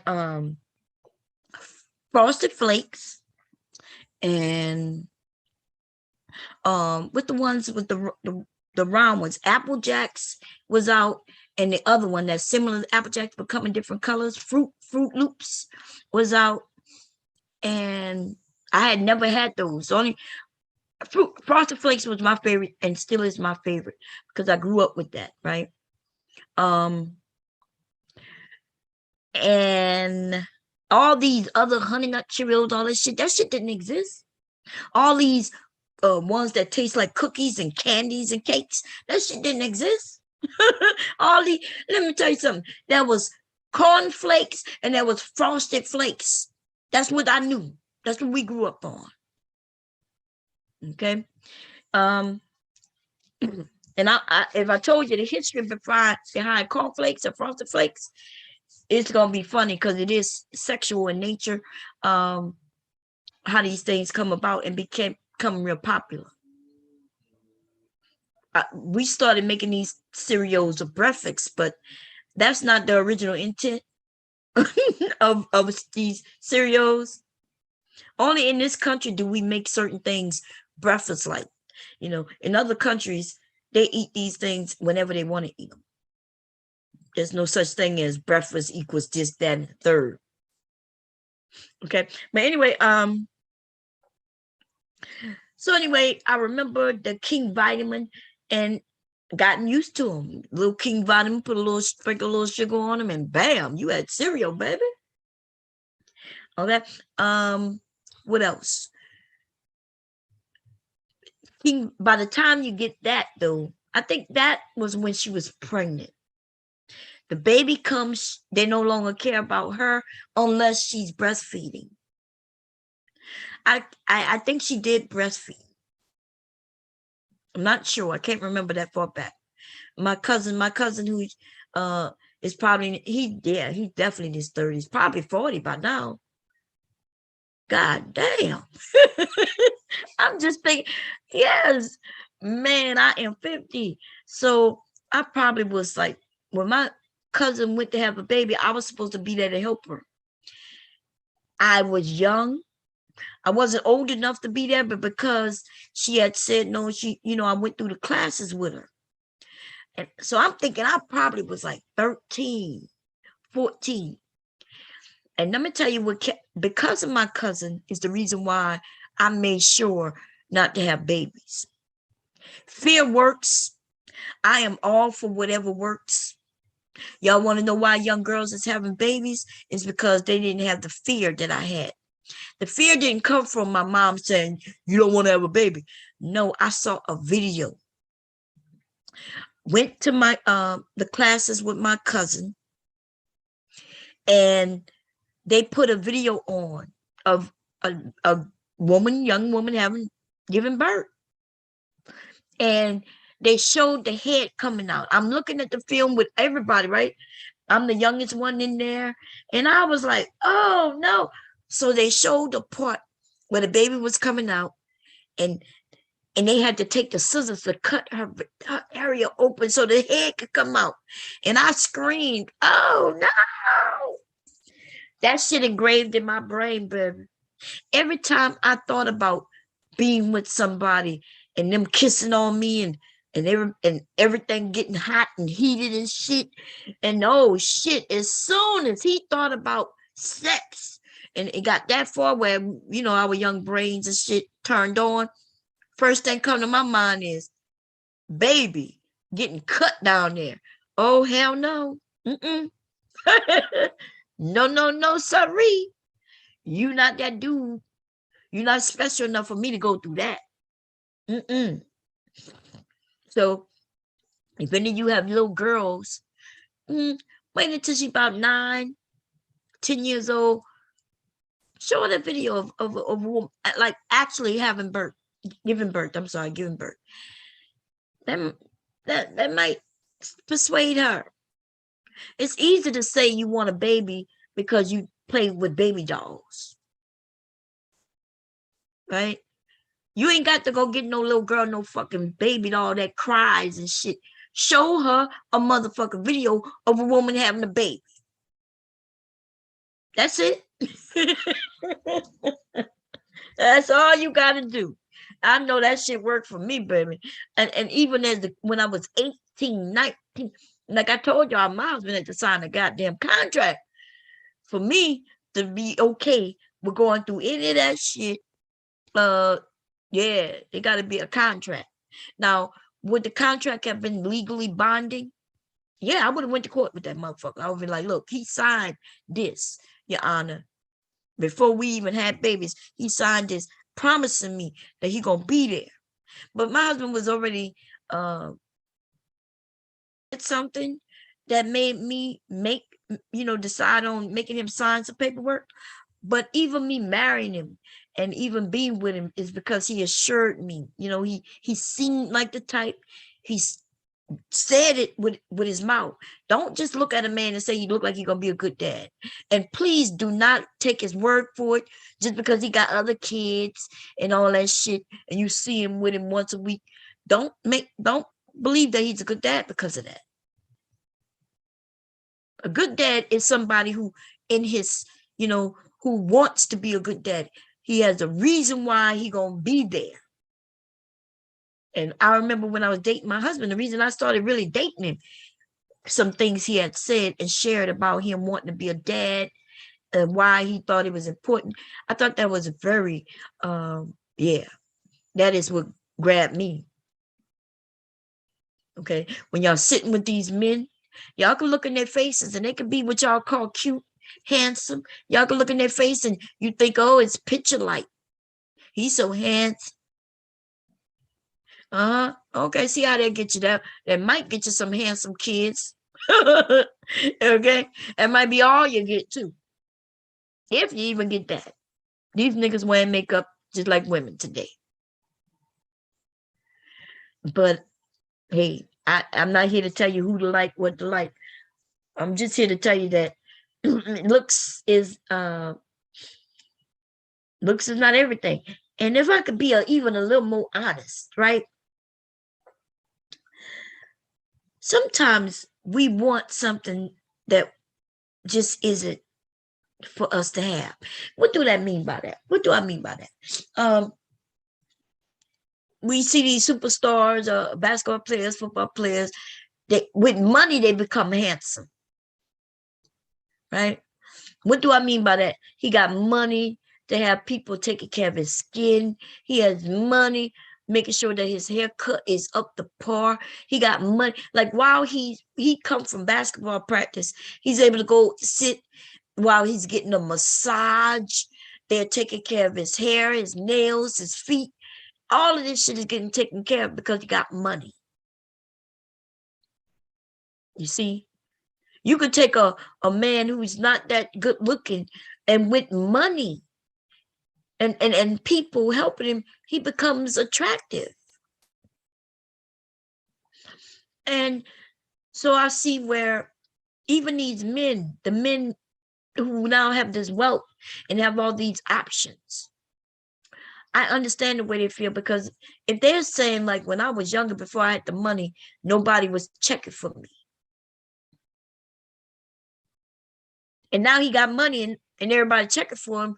Well, he gonna play. He gonna play with a little bit of everything. The options he didn't have, now he got options. He gonna do what he want to do. As he should. So they end up doing the same thing. They're going for the beautiful chick who's beautiful, but she ain't got nothing else to offer.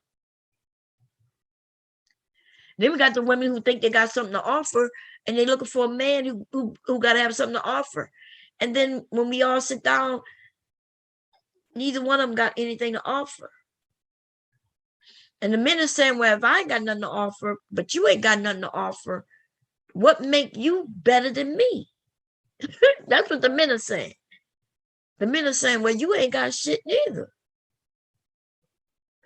And that's that part where I come in and say, well, look, if y'all like each other, respect each other, and love one another, you could build this shit together. But if everybody is sitting around looking for somebody to offer something, you younger people going to be shit out of luck for a very long time. Because the young men your age ain't got shit to offer for real. He working, trying to get his shit up just like you, hopefully. Right? So I guess that's where the older men come in and say, well, look, hey, I see you over there looking all young and cute. I got something to offer.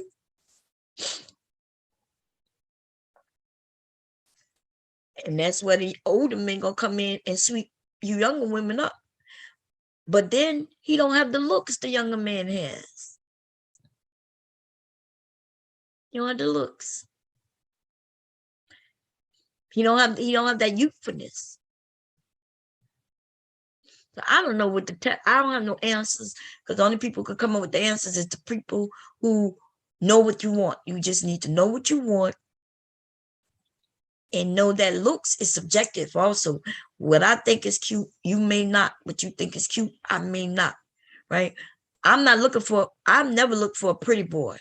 I'm not into nobody who look pretty and sweet. I'm just not into that. It's cute to look. And on TV,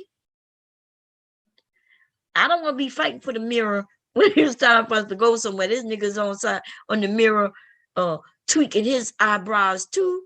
No, that's not my thing. It's not my thing. I'm okay with a man He's out in, cutting wood with the hatchet out there, and it's almost time for us to go somewhere.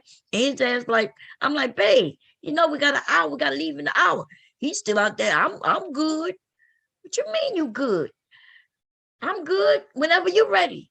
Like, dude, you better get your ass in here and get in the shower, put on a shirt. I'm okay with telling him that.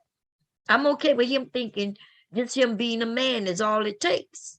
And me having to tell him, nah, bro, you got to come in and wash up a little bit. But the dude who want to come in and his ass spending an hour, 2 hours tweaking his eyebrows and making sure his lashes are cool and, making sure his waves is tight and da-da-da-da and this. And you know what I mean? And I can't even get in the shower because this nigga's in there talking about, don't turn on the hot water. It's going to mess up my waves. Nah. Go get your ass up out of here. Anyway, let me see what y'all talking about. Listen, y'all gonna end up with them cute boys and they gonna one day end up looking just like this. Then you gonna come home, then nigga gonna have your blouse on.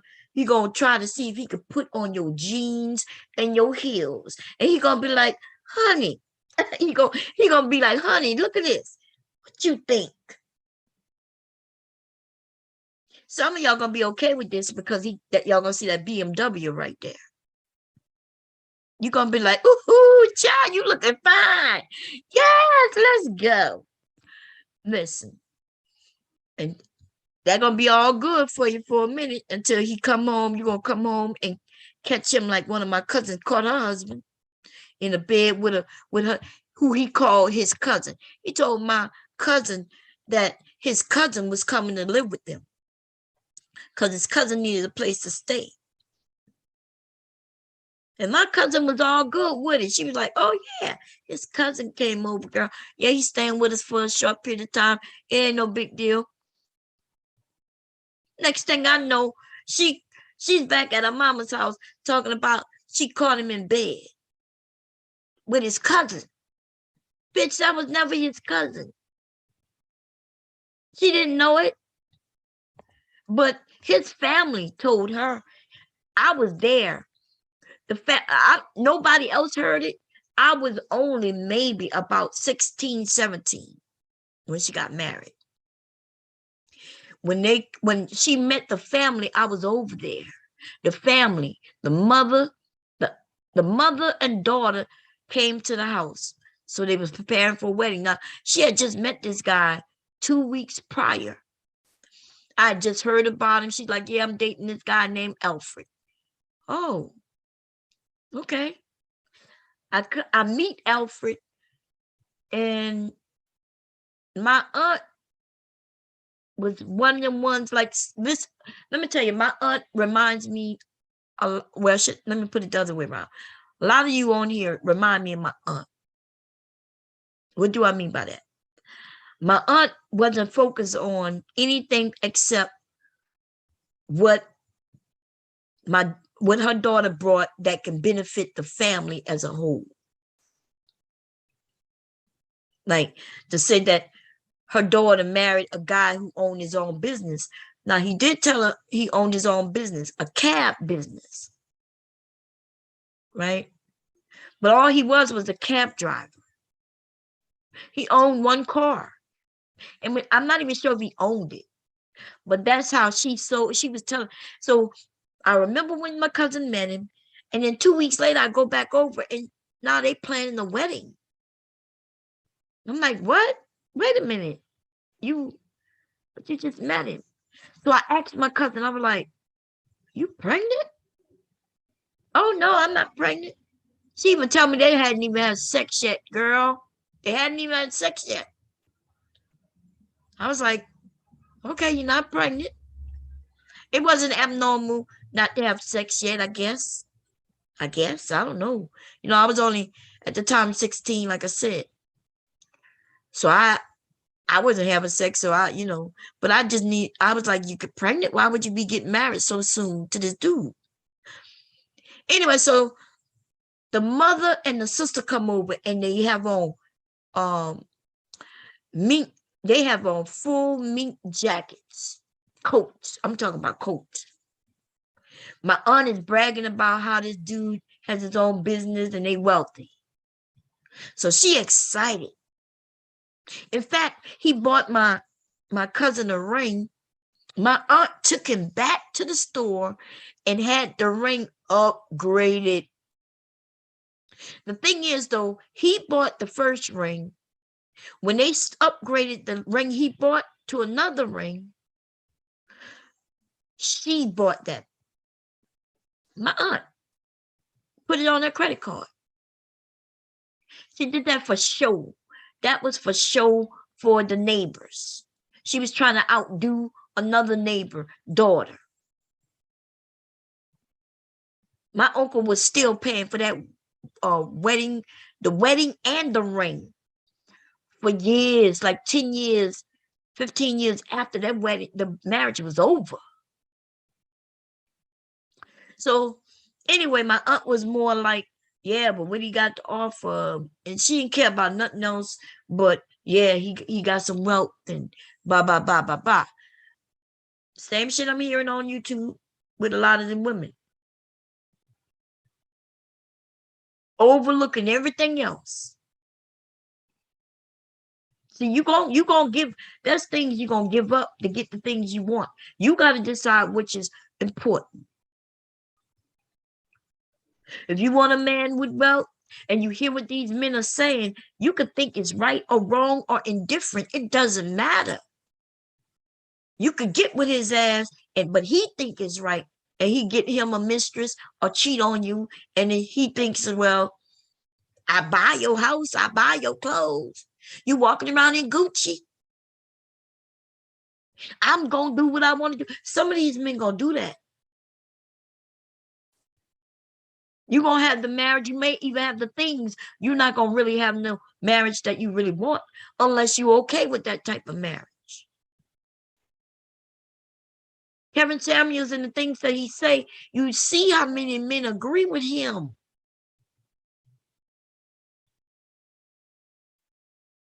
A lot of them agree with him for whatever reason, whether they just been taught wrong or whether they just like the way it sounds. So when they go out searching for these women and they're willing to make the money to get her, well, understand with that comes him being able to cheat. That's based on what Kevin Samuels is teaching them. Anyway, back to the story of my cousin, though. So that they come over in full length mink coats. I'm talking about mink, baby, mink. Back then, mink was more expensive than leather. Even I have a mink jacket. Hell yeah, man. They made that shit obsolete when y'all start being worried about animals and shit like that. I got a full white mink jacket. Coat I bought when I was 19, 20. Anyway, that shit in the closet where it's gonna stay. Because if somebody pour blood on me when I'm walking through the neighborhood, I will fuck a bitch up.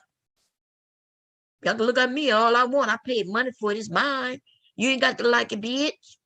Anyway, getting back to my story. They walk in, you know what I mean? Looking like they all done up, look like they got some money.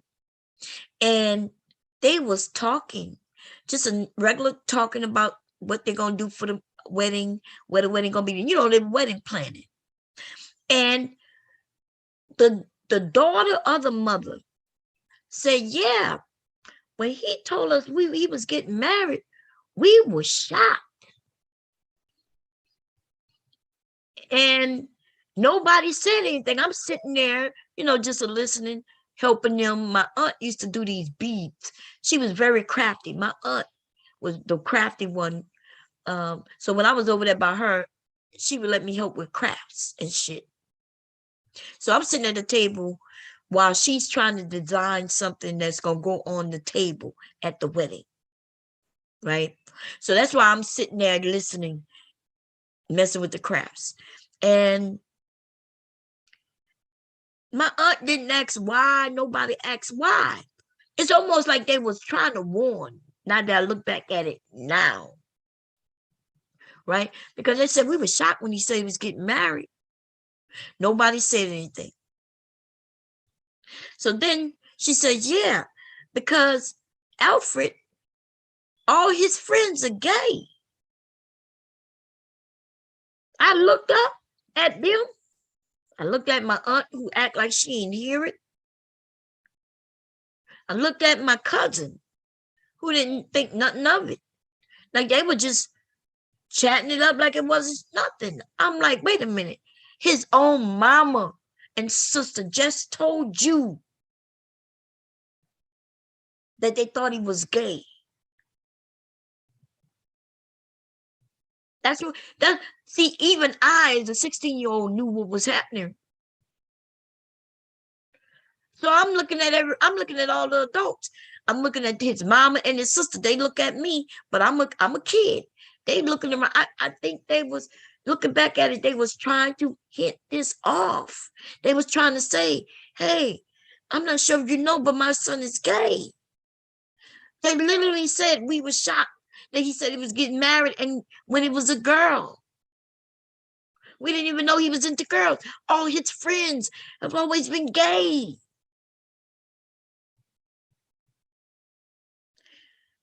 Who wouldn't take that as a sign?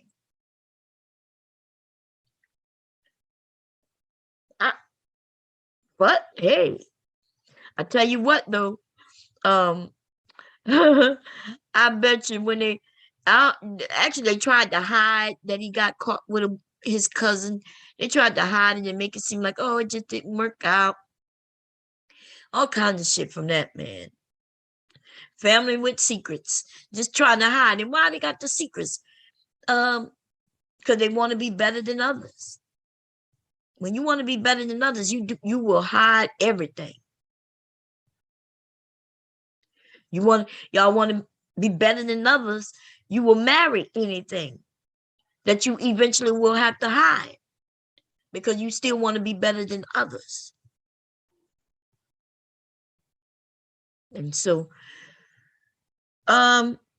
we got men who want beards and they watching. They seeing how everybody's moving. They see how the men are moving. They see how the women are moving. They paying attention. We learn a lot from these conversations, just like I'm learning a lot from these men and the young women. The men are over there, the smart ones are learning a lot as well. They're learning how to perfect their game. They're realizing that as long as they make money, they could bring on a woman who will be their beard. Ergo, what is her name? She was in Love and Hip Hop. Wasn't she married to wasn't he a football player? When it came out that she was his beard. In fact, that's when I learned what a beard was through that conversation they was having. This dude was gay, but he married a beautiful woman. Yes, they will marry the beautiful woman who he knows he'll be okay with just giving her things because that's all they wanted. That's what Portia, her mother and sister, that's all they talked about. That's all they was talking about. The man who can do this for me and do that for me and do this. She ends up with a wealthy man from Africa. Well, you don't think she getting something out of that? You don't think that African man who might have wealth, you don't think he's getting nothing from marrying an American woman? You got a little fame? I be wondering what type of men would marry these women. Openly saying that you got to have something. You got to be wealthy. I'm not messing with you. You too broke. And then they end up marrying these men who says, okay, well, I got something. And then their marriage don't work. Oh, go figure why it doesn't work. It's not surprising. Bringing him a child in the world not going to make it any easier. He's not going to turn straight because you gave him a baby. All he going to do is think, oh, I did this. I do have a child. Now it's time for me to do me. And now he going to go and take them dicks up his booty hole. Like, I'm just saying. That's what he really wanted from the beginning. He just was scared to do it. He wanted to show his mama he could be a man. I can have kids. I think this microwave society that we have, where you women have hopes. Y'all have hopes of things that just, I'm gonna be honest with you, reality isn't sitting in. The reality is this. Some of you do have reality down pat. Y'all like, Mom, I'm not fucking with these men. I'm okay with not having no children. I'm just gonna do me. That is the reality. See, when you think of it that way, that's somebody who have thought about it, decided, and they understand the realities. That's the reality of, hey, if you're looking for a man about who gonna be making all this money in our community, whether he's white or black, it don't matter what color he is. He could be Asian, whatever. When you open that door to all the other ethnicities, then yes, you have a broader chance, right? You widen your chance, but still your chance is still slim. It's still very slim. Then what you're gonna have to do, even if you open up and broaden up your options, these black men are right. You're going to change. You for that, you want that Asian man, you're gonna become very submissive. You're gonna become very submissive. Okay. If you're not already, you're gonna become it. And I'm not talking about submissive to where he could beat you and shit, but truly they could beat you. Okay, that the culture that they come from. So if you don't want any issues, you're gonna have to become a new person. And that's what these black men are saying. These black men are saying, well, if you could do that for other races of men, why won't you do that for us? And men, I want you to know what the women are saying is, hey, we'll do it if you do your part. You're going to be the breadwinner. You're going to do everything that Asian man is going to do. The Asian man is going to go out there. He going to work his ass off. He going to put his all into making sure that he makes money for the family. He puts the family first. Not going to have to worry about him cheating, dipping his dick in everything. And so if you do that, then I'll be willing to do this.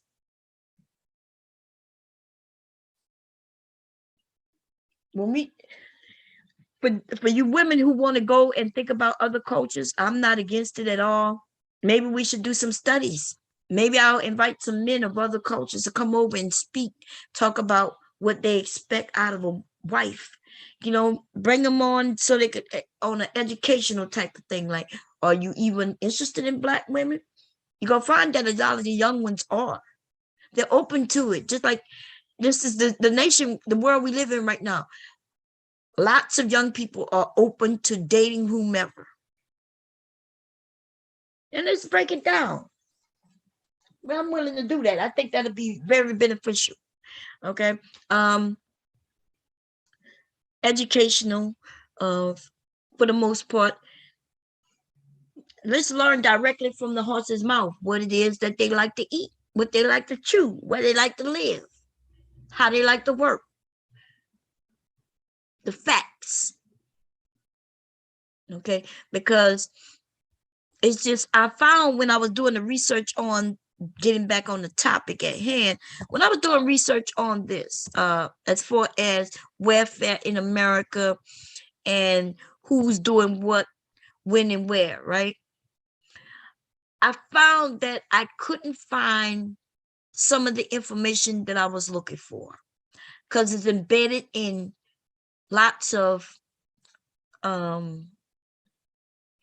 non-facts. There's a lot of things, and maybe I can get you all to help me. Some of you younger people, y'all may know how to do it better than I do, right? So I have a couple of questions, and if y'all are willing to help me, maybe it's some homework. Since somebody say, let's do some homework, it's going to be educational for us all, even those of you who may do the homework, right? So when I went to go look into this middle class, upper class, welfare, I saw something that caught my eye and I highlighted it. And let me show it to you. Let me see. Was it this one? Okay. Let me read this to you and we're going to go through it a little bit. The welfare demographics, right? It said that 56% of all people living in poverty in 2018 were women.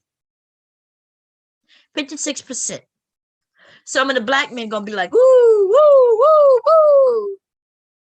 They probably thinking, yeah, see, wait, we're not done though. Because this, I'm gonna tell you why I'm gonna need the help. Okay. Wait a minute. Let me go back to it. I'm sorry. Okay, so then it goes on to say more women lived in poverty in the United States than men in 2018, totaling 21.4 million. Right? Still, they still own the woman. Okay, wait, let me pause this so it don't. Okay. It goes in 2019, 29.9% of households received SNAP benefits had at least one child age 18 or younger. And you see, they say 29.9% of households. That's all. Okay. 29%. That includes male, female, black, white. That includes all, right?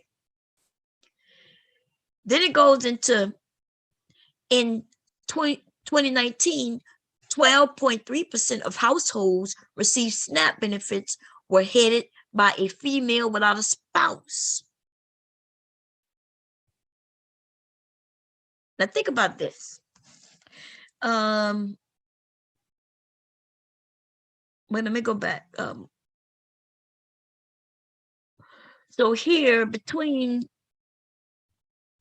we're gonna go to 2019. No, it's still saying 2018. See how they do the information up here? They're talking about 2018, right? When they say 56% of people living in poverty, they talking about 2018. Then when they go to more women lived in poverty in the United States than men in 2018. What's weird to me is this: how they can give us information on 2019, but they decided to give us information back in 2018. You know how we know they could give us information in 2019? Because they do it when they say in 2019, 29.9% of households receiving SNAPs had at least one child. See, they go to 2019. I'm interested in knowing why they went to 2018 instead of sticking with 2019. Anyway, I'm gonna tell you why. But then they go here and they say in 2019, 12.3% of households receiving SNAP were headed by females without a spouse. You see how they say without a spouse?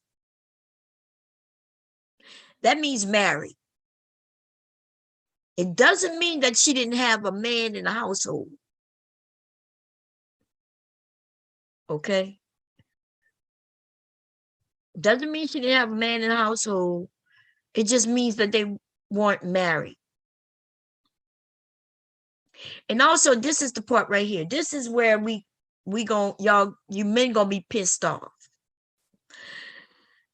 Non-family households, those whose members aren't related, accounted for 35.2% of SNAP recipients in 2019. That is the one. But before I kick on that, let me read the others.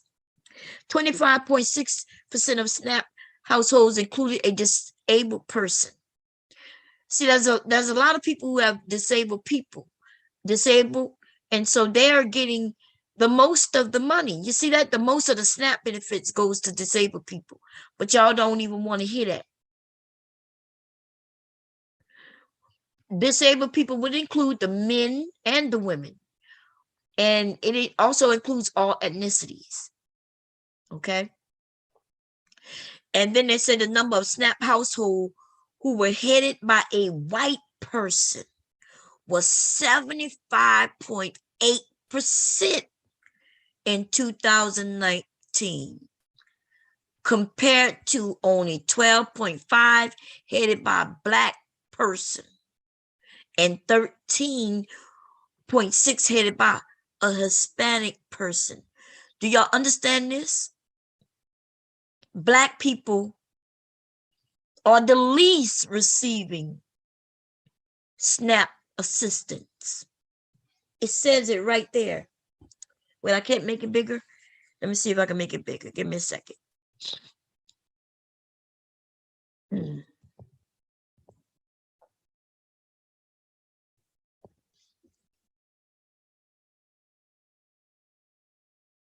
Gotta make it a little smaller.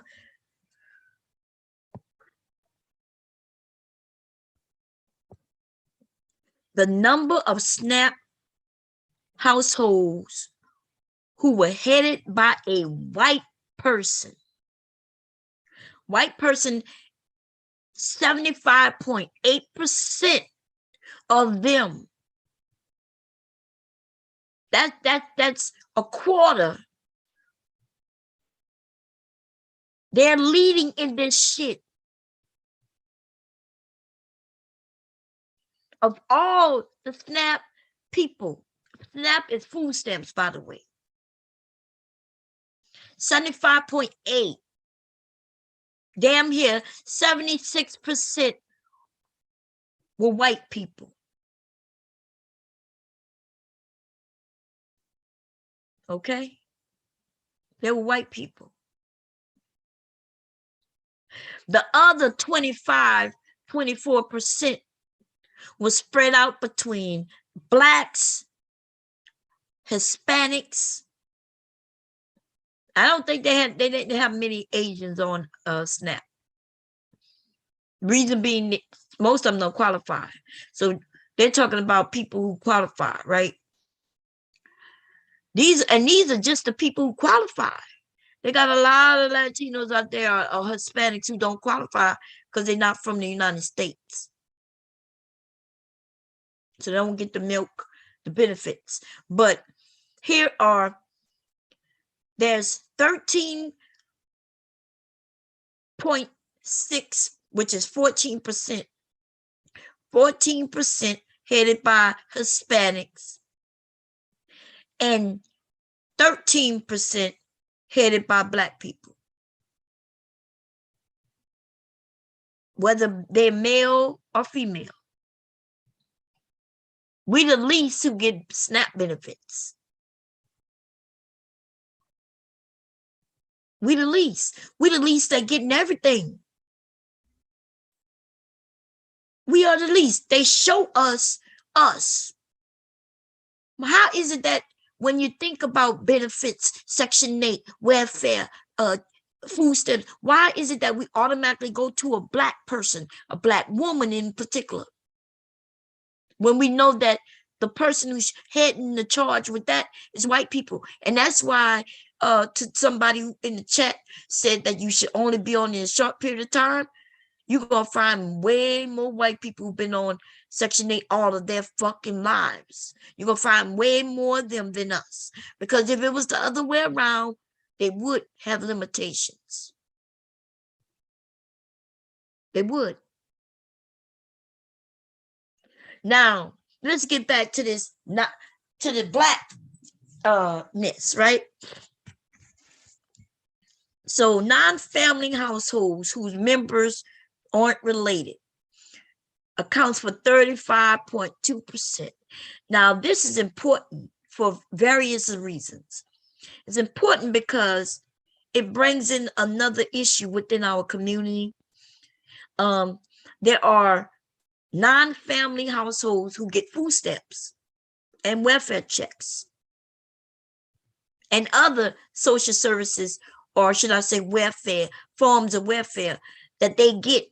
Most of them going to be white people who might not who might not otherwise, how you said, they wouldn't be able to get it if it wasn't for them doing things like taking in foster kids.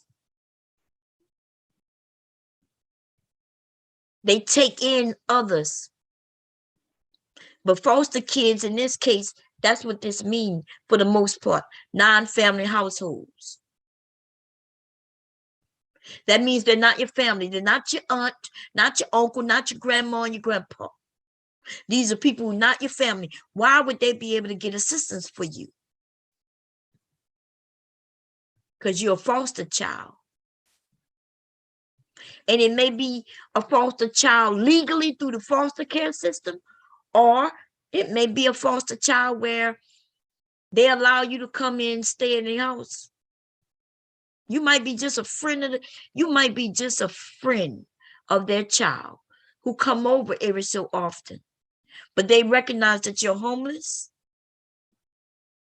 These motherfuckers will go and get some assistance on your behalf. You may not even know it. You may not even know it. That's where the fraud come in. But then they find that, look, they got fraud going on. And y'all imagine it always being a Black person. But no, baby, this fraud is large. We ain't talking about somebody who forgot to just change some numbers. They got a job for 2 days and didn't report it. That's considered fraud too. On us, on our end, it'd be some shit like that. On their end, though, it'd be some fraud where they got children they don't really have anymore. They know these children are runaways. They know these children are out there somewhere doing whatever. They're not really under any authority of any adult. And therefore they don't, they're not worried about being caught for the most part. Because they know children don't know how to go and get benefits. Usually when they do get caught, it's because somebody went and grabbed them up and then went to get assistance for them also. And that's when the clash happens. They're like, wait, we can't give you assistance. You're already on assistance. What you mean? How am I on assistance? Well, so-and-so got a claim for you. It's they're using you to get the money. They getting the food stamps saying that you live with them. But wait a minute, what? I don't live with them. I never lived with them. I'm a friend of their son. I may have stayed over there one night. I go over there because that's my friend every once in a while. Yeah, they know I'm homeless. They know I don't have nowhere to go. Oh, yeah, really? I didn't know they used my social security number in order to get this. I didn't know nothing about it. Well, anyway, I know that might be something a little too over some of y'all heads. Y'all don't know it. Okay, it is what it is. How is it that Black people are the ones y'all look at, though? All these Black bitches need to get off Section 8. I told you, they got white people who bought their homes using Section 8. Oh, we don't care about them, though. No, I know you don't. You only care about beating up on Black women. Because it's something to look into. See, you wouldn't beat up on Black women or even Black men if you realize that 76% of the people using the benefits are white. Are you serious? Well, why would you even beat up on Black people for being 13%? That's a little pebble in the whole goddamn pool. One pebble. It doesn't even cause a wave at all. They can take us all off and the bill would still be very significant. They could take Black people and let Hispanic people off of welfare all together. They could say, boop, just because you're Black and brown, you get nothing. And our bill will still be in the trillions of dollars. So complain. The reason why nothing ever happened is because they understand who will be largely affected. by doing these things. Okay, so let's take it even a step farther. I'm done with this one. Let me go back to the playlist. And let's go to this one. This is the one y'all may not gonna like so much. And the reason I brought up that amount of men, I have to let me go and unzoom it. We're gonna see. Okay. 8% of total government spending in 2019, 361 billion, went towards, I gotta go back.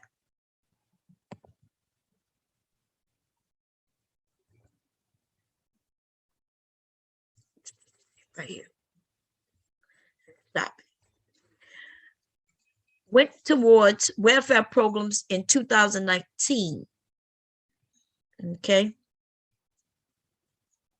The average SNAP recipient in 2020 earned $136 a month in assistance. So when y'all complain about these Black women getting food stamps, you mean you complaining about them getting $136?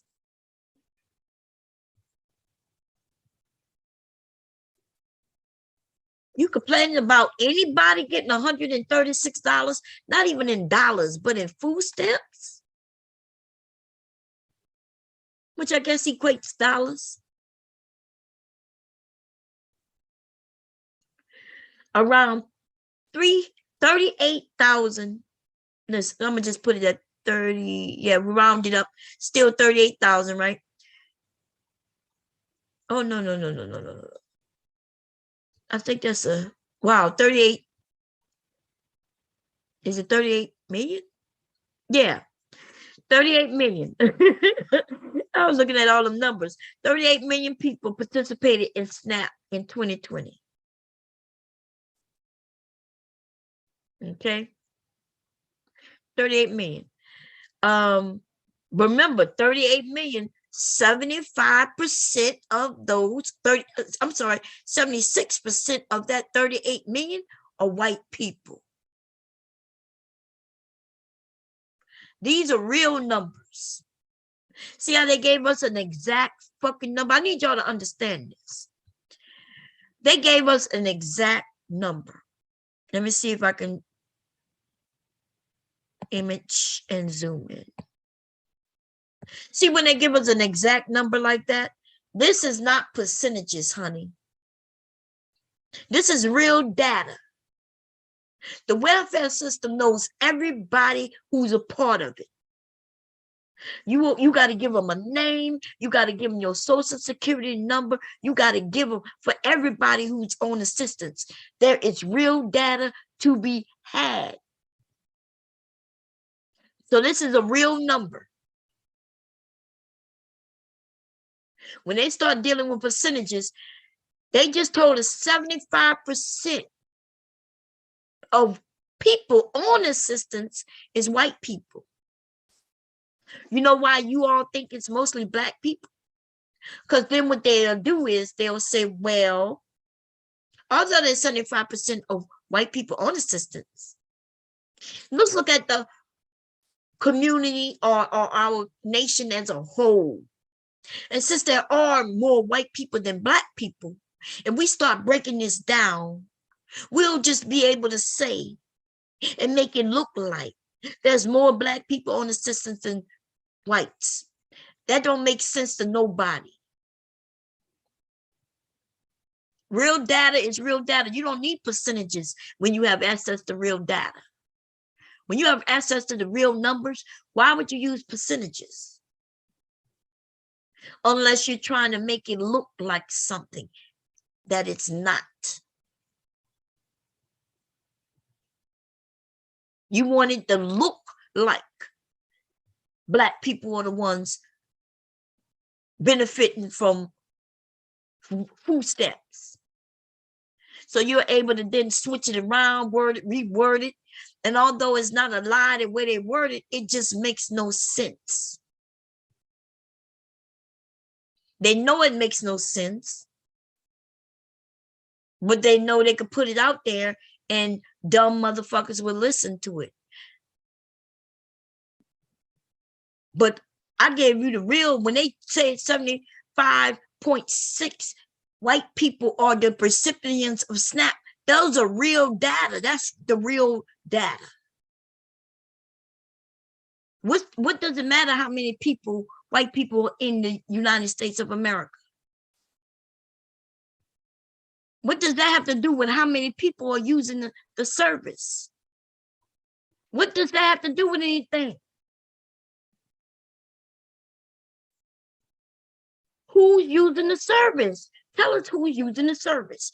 Who is using our tax dollars? Who's using the service? Don't be going back and talking about, well, you know, because it's more of them than us and more of us than them. And, you know, and even though we using it more, we using most of the tax money, but it's more of us than them. And so since it's more of us than them, less of them than us, boo, boo, boo, boo, boo, they're using it less than us, but we can make it look like they're using it more than us because we're going to put it out this way. We're going to restate it this way.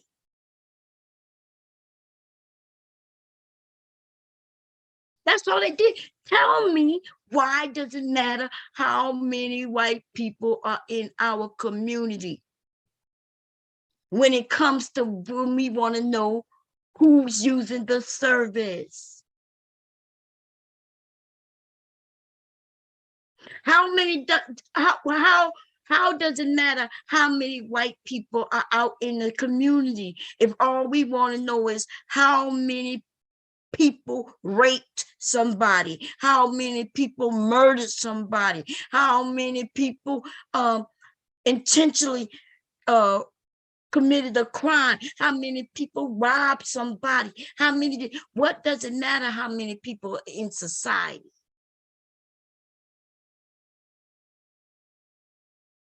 I just want to know in my area how many motherfuckers live around me who might break in my fucking house.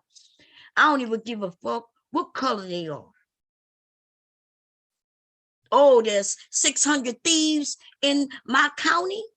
Okay, what does it matter how many white people in our county, how many black people in my county, when all I want to know is how many motherfuckers are used to breaking in people's homes and stealing.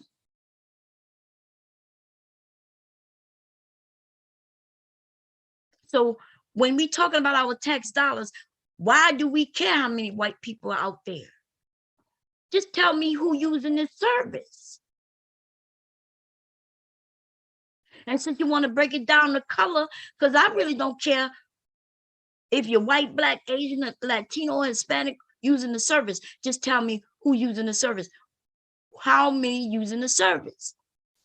Why do they even break it down to color? Because they have an agenda.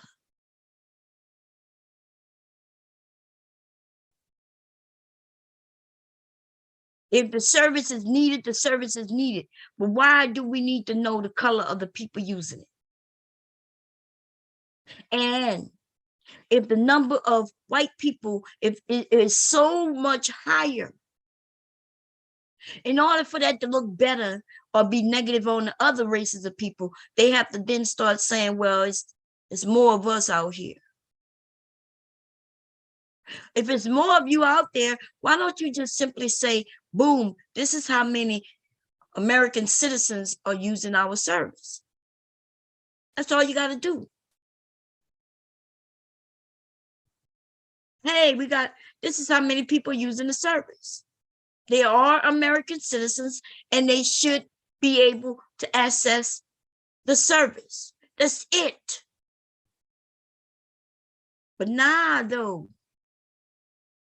That's a little too, they couldn't use us as black people against, they couldn't put us against other people, have other people against us if they don't break it down.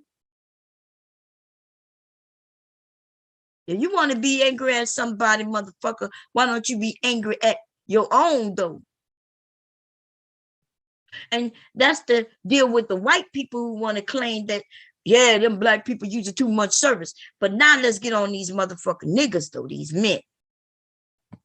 Let's get on them. This is, okay, so that take care of white people who want to claim, yeah, you shouldn't have to be on the system. You go and knock at all the doors of that 75, 76% of white people who use the service, go knock at that door and tell them. Now let's get to these niggas real quick, though. Okay, so, woo, Social Security benefits lifted 26.5 million people out of poverty in 2019.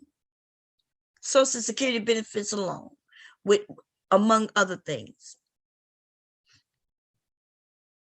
The government, through their services, as they should, by giving people who needed the service, help them to not be in poverty. 26.5 million people. They one paycheck or one social services away from being in poverty. Think about that shit.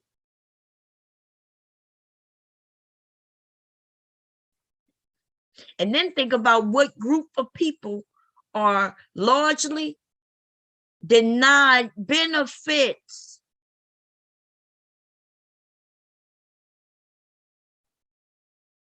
Denied benefits. You got white people who are not in poverty. They have 1, 2 homes. Look where they got the money from, Social Security. They're able to start building wealth through one social services, Social Security. And Social Security is welfare, by the way. It is welfare. Now let's talk about these men. Welfare in the workforce. Although welfare programs are commonly argued to support the lazy, data does not show this to be true. In the current state of welfare programs predominantly help Americans who receive low wages. So in our nation, the people who are predominantly on welfare are working people. They work. You got women, they cannot get the check, right? The cash assistance. They may not even be able to get the food stamps, but they may get the child care and the medical. They still will be on welfare. That's women of all races and ethnicities. We got men who also may not be on anything except the medical. He may have diabetes and need to get the medical so he can get his medication. He's not lazy, he's working. The 75% of white people who are on SNAP, a lot of them work. They just don't make enough. I'm not sure if y'all remember this show. It's still on, I think. Sister Wives. Sister Wives, where there's one guy is married to several women. Hey, babe, thank you. He's married to several women, right? I like the show. I like the show because I would have been okay being a sister wife. And they was on food stamps while filming the show. What he said? Close the door. Oh, close the door. It's, yeah, cool. I don't want the baby to come in. Oh, okay. I know, but they can hear me. Sorry, y'all. I'm waiting for him to close the door. Okay, thank you. Anyway, so what was I saying? This thing about believing that everybody's on welfare is lazy and they're not doing this and they're not doing that. Do they have some that are lazy? I don't know. We don't know everybody's situation. I was in my 20s, still in my 20s when I was hurt in the military. Still 20 years old, in pain. Looking at me, you probably wouldn't have no idea. Seeing me, you wouldn't have had no idea. You see? We don't know what people are suffering through unless they tell us. And most people not telling you shit because it ain't none of your motherfucking business. Now, the government knows, though. Now, I refuse to think that most of these 75% of white people are liars. I refuse to believe it. But, if it was in the reverse, though, if it was 75% of black people on assistance, most of you would want to believe, yeah, they lying. I bet you when I tell you that it's 76% of white people, though, you're looking at it differently, aren't you? You're thinking, well, nah, I can't see where. What was it, 38 million white people? Well, 38 million, 75% of 38 million white people are out there lying. It can't be. It's just too many. Wait, what's 75% of 38? Let me add that up quickly in my mind. Let me see. 50% of 38 is half, right? But we had 75%, which is a quarter of, right? Let me see. I don't know. Let's put it at like, let's just give it 20 million motherfuckers. 20 million motherfuckers. 20 million of white people are on food stamps. Are we gonna say that 20 million people are lying? They're lazy. They're lazy and they're lying. They're not working at all. They're just sitting there being lazy as fuck, just getting them food stamps. And they're getting food stamps. I'm telling you, they're already getting the medical assistance. They have access to all of it. They get the free lunches if they have kids. They're getting all of that. If you get food stamps, you automatically qualify for all the other shit except the cash assistance. That's the one that's different. You could qualify for everything else. The cash assistance is a little harder. Okay. If they could prove that you got money coming in from other places like Social Security and things like that, you're not getting the cash assistance from food welfare. Because Social Security itself is a welfare. It's just not going through the state, it's going through the federal government. Okay. SSI is welfare for those who's on Social Security, in case y'all didn't know. Anyway, so it also says that they discovered that there are employers of Americans enrolled in welfare programs with Walmart, McDonald's. I mentioned this before. Walmart, and I'm not sure if it's changed since people found out about it. Walmart, when you applied for the job, they asked you, are you on any assistance? If you're not, when you go get that application, they give you the application for welfare and they give you the applications for the job. They hiring people who are on assistance because they know they don't have to deal with giving you any medical. They'll have you work 38, 37 hours. That means they don't have to cover you in nothing. And if you're okay with it, they're okay with it. They actually help you get your benefits. They're using the government. It's their protections behind not having to give you no 501k. They didn't have to give you anything, nothing. They ain't got to offer you shit. That's what they were doing purposely. Shit.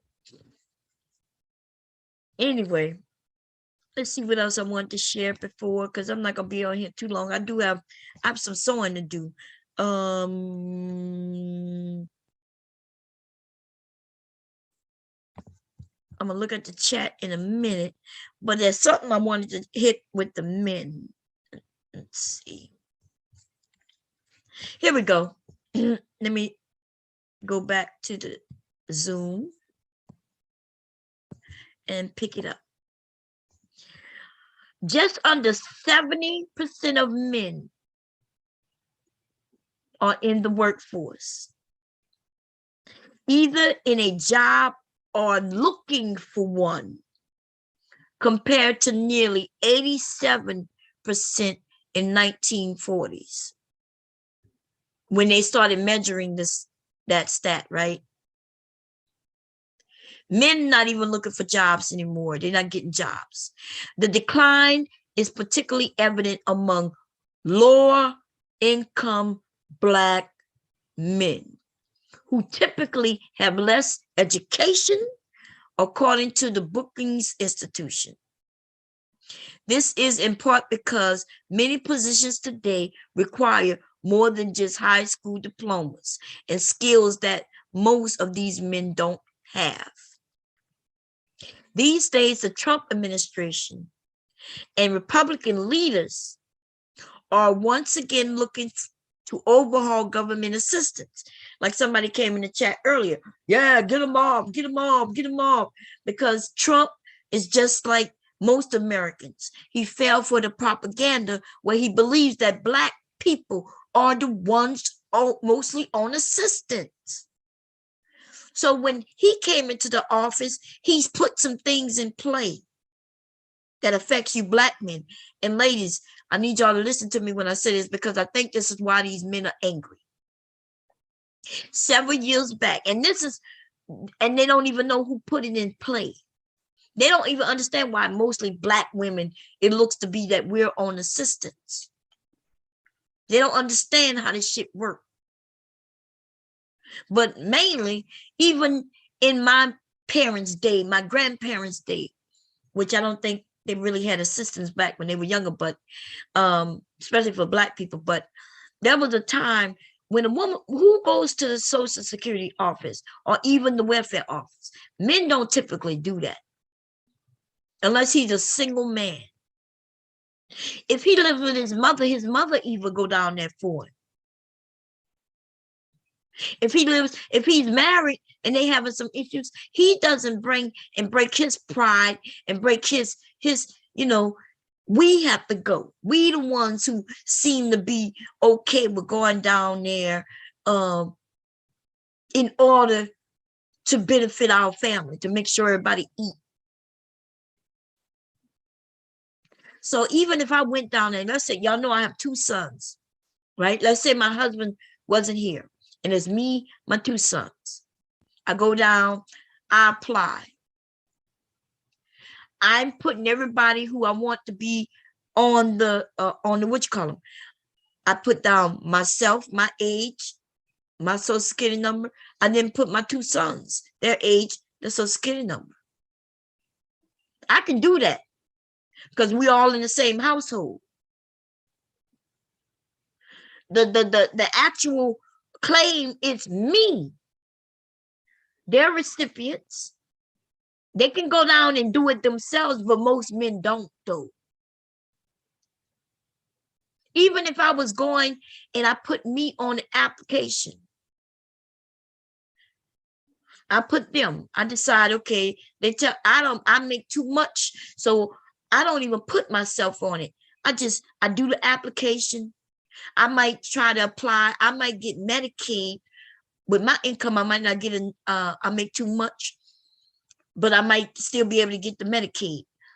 But the 2 sons, though, they, based on their income, they may qualify, right? It still shows under me, though. I'm the one who did the application. So a black woman is the one who did the application. Because I was approved for one thing and not all the other, it's still my application. It's going to show that I'm the one on it. It will show them being on there as far as their name and social security number. But when when it comes down to who is the, I'm trying to say how they word it when I was reading it up, but I am the one who actually did the applying, if that makes sense. I can't apply for my sons. They can also go down and make their own case. If they're going to make their own case, then their numbers will show as a black man applying. But if the black woman is the one always going down to apply for her and her sons or her and her spouse, then it shows as her being the provider, the case, who the case belongs to, if that makes sense, if what I'm saying it. I'm not reading the chat because y'all might be fixing it for me, but I'm not reading the chat right now. Okay, I'm gonna come look though in a minute. Anyway, I say that to say that black men, they're absolutely saying that you are being held up by black women. The cases show under us, even though you're benefiting. Trump is the one who's about to change that, who changed that, and I'm about to show you why in a minute. So yeah, Trump said, we're gonna change this shit, right? We're gonna overhaul government assistance. Now they're zeroing in on the new group, the lower income men. That's right. Then I think they changed it where I could apply for my sons. I think after a certain age, they got to go apply for themselves. After a certain age, you got to, if my husband is in the household, unless he's disabled, he has to go and get a job. My sons also. Let's say they still under a certain age and I can apply for them. They now make them look for jobs and get jobs. You're working for that money now. You're working for that money now. Watch in another 10 years when them stats come back and see how them numbers increase on that welfare. They no longer letting us do it for you no more. We no longer could be your mammies. Because they want to focus on you. But it's not just black men though. Remember, I didn't say black men right here. They focusing on they zeroing in on a new group, low income men. See, they were just focusing on low income black men. Well, your numbers still not, the numbers wouldn't still be much higher. Because remember, in total, black women and men, we only making up that small percentage. Remember, 75% goes to white people, men and women. But when they focus on all low income men, that's when the numbers going to be significantly larger. Making you men look like, yeah, you over here boasting and hitting on your chest now, and you've been doing it for decades. Trump is about to spill all your shit, or should I say have. Just wait till it hasn't been done that long ago. And so the numbers, it's going to take to the next census when we see a significant change. But I do have something that has since been seen. Let me go see if I can get it to come up really quickly.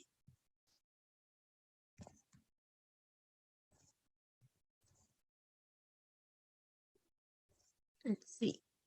I gotta unzoom it. Give me a second. Low income men are having the labor, leaving, I'm sorry. Lower income men. In 1980, it was 80% of you working. 2015, only 69% of you working. When I say you, I'm talking about lower income men. Let me go back.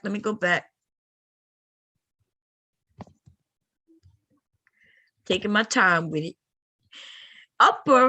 Middle and upper income men, 94% was in the workforce, and then it went down to 92%. But they still, middle and upper income men, they work, right?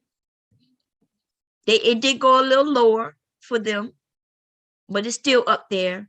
It went from 80% to 69%. Why y'all think that is? Women,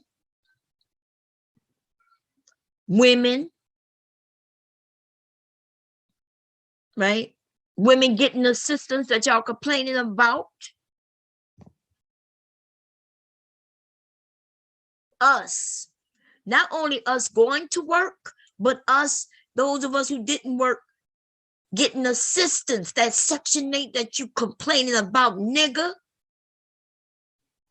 You was able to not be out there working. You could be in the street acting like you a dope dealer, not really making no money though. Any money you get, nigga, you could go to McDonald's and make that in a week. These niggas are out here trash. Selling shit on the corner, and you could go to McDonald's and work a 40-hour week and make the same amount of money. See, they not adding, because they didn't go to school long enough to know mathematics. By the time they make their money selling that shit, and then having to have money to re-up just to be able to continue to do the job, the little bit they got left over is McDonald's pay. You could be legal, go to work every day, don't have to worry about the cops getting shot, somebody robbing you and all that shit. You can go to work and make the amount of money. This nigga on the corner pulling out $1,000, but 500 of it, 500+ of it got to go back into buying his product to continue doing the job. Nigga, go get a job. You can clear at least $300 a week. You ain't got to worry about no police, nobody coming behind you shooting your head. You ain't got to worry about none of that. You ain't got to worry about your family home getting shot up. You ain't got to worry about the police coming trying to see what you holding. You ain't got to stand on those corner in the dead middle of the fucking night. Out there putting out way more than 8 hours. You're standing on that corner, or you always accessible to somebody, and you're always putting your life on the line. You could go to McDonald's, Burger King, Walmart, motherfucker.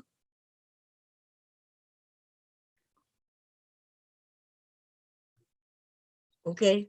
Somebody mentioned hustling the other day, and as if that's what men's supposed to do. And I was thinking to myself, what? That's the reason why you go get an education. Hustling, that's not something to be proud of. The fuck you talking about hustling? Hustling sound good in Africa, where it's called just making a way, making a job, coming up with a product that sells, whatever it is. Here in America though, you have access to free education. It's weird when I hear words that only Black people use, and we want to hoist that shit up. My dad had only a 3rd grade education. So when he was going and hauling junk, well, that's his hustle for an uneducated man who come from a time where that shit worked.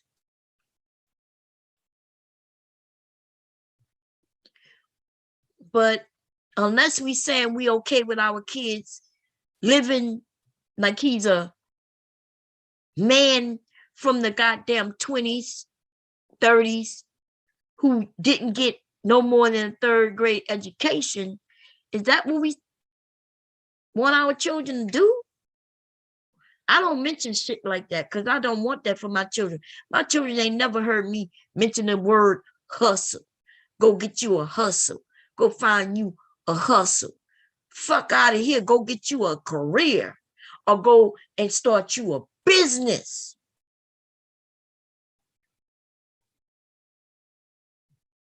That's what I advocate.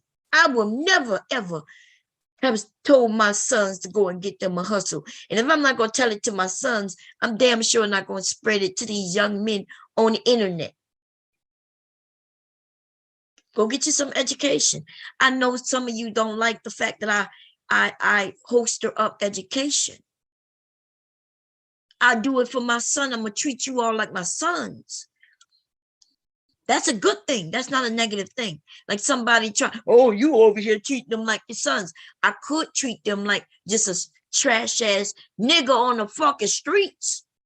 But I love my sons. See, I treat my sons well. I'm going to give them correct information. If I don't know the information, I'm going to look it up. See, that's how I treat my sons.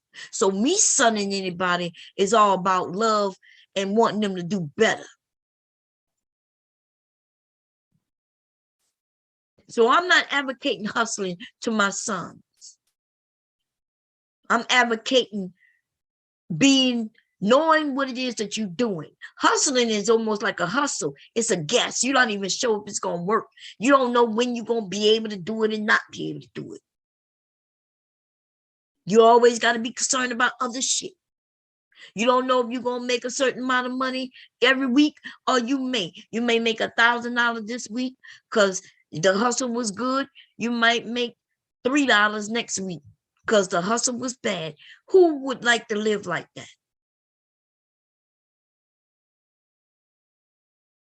Anyway, let's get down to the women though. So you men, yeah, it seems like from the 80s to the 1500s, why your ass wasn't working? Ooh, black women, it was you. Come over here, let me spank you. You was working. You the one with the work. You the one, if you was on assistance, you got Section 8. So you could take care of you and the children. And these lazy ass niggas was able to just live with their mammies. Or you let them shack up with you. It was you, ladies. And here's the motherfucking proof. Here's the women. More middle, listen, lower class women, low income women. I said, damn, lower class. I'm sorry. Lower income class women, right? Lower income. In the 1980s, only 47% worked. Back in the 1980s with men, though, 80% worked. With the men in 2015, only 69% was in the workforce. With the women, though, we went from 49% to 50%. Okay, we're going up. And middle to upper income women went from 68% in the 80s to 81%. The men went from 94 to 92. They went down 2%. The lower class men went down 20%, damn near. Or 10%. We could give them 10%. Okay. You went down 10%. And here you went down 2%. And here with the women, we went up a percent, and then we went up damn here 17%. We went up. More women in the workforce cause less men in the workforce. What's going on?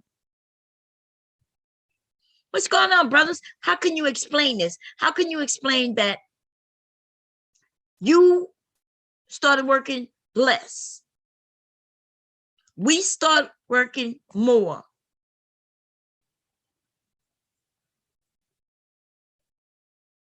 When you want to claim about the breakup of the motherfucking family and you want to make it seem like it's due to motherfucking social services, where can you see the numbers in as far as women?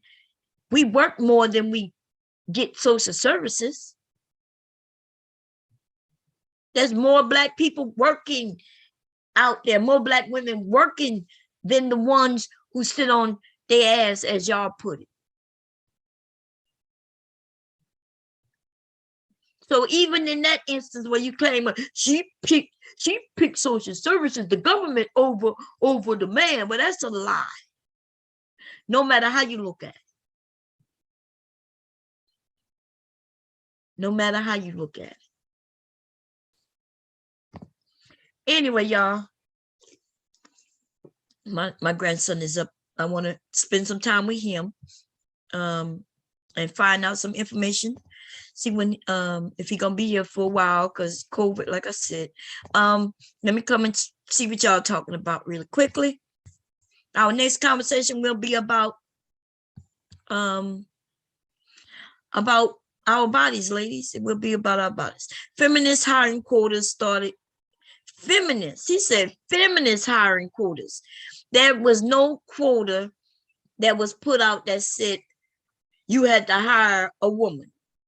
Women started entering the workforce, and men were gladly willing to hire us, especially since men were leaving the workforce.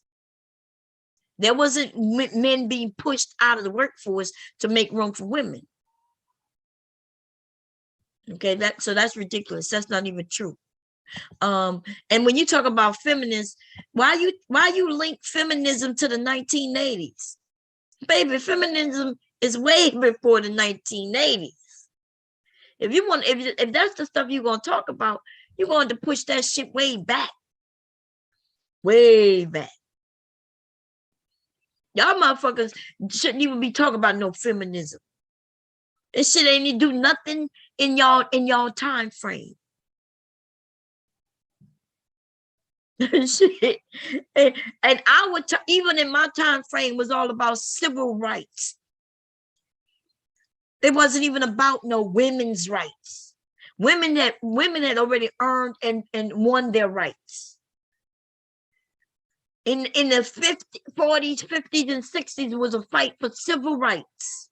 That's Black people plight. Women issues was before that. Women was able to join in with the civil rights and get a bill passed.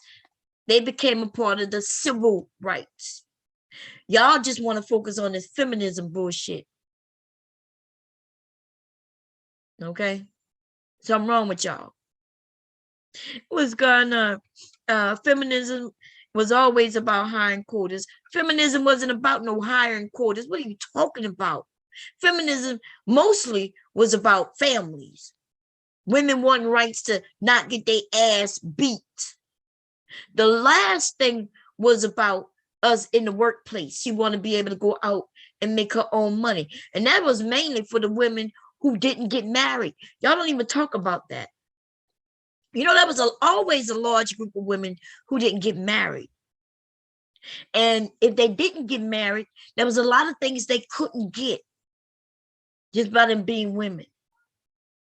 The shit about us going into the workforce was the least of all the women's issues. Women didn't give a fuck about having to go to work. The fuck? What the hell? Are y'all serious? Do you even sit down and think about what you're about to say before you say it? Okay, turn the light on for me. Hey, Licky. So you think that there was a whole shitload of women? Hey, Licky, can I see that so I can turn it down? Licky, wait, why you turn this thing down before you let him come here? Let me see it, man. Licky, y'all give me a second. Let me take care of him.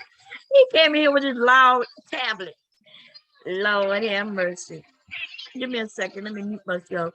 But I don't want y'all to hear me fuss at him. Now, give me that. Let my mom see it. Can my mom see it? Let me see, man.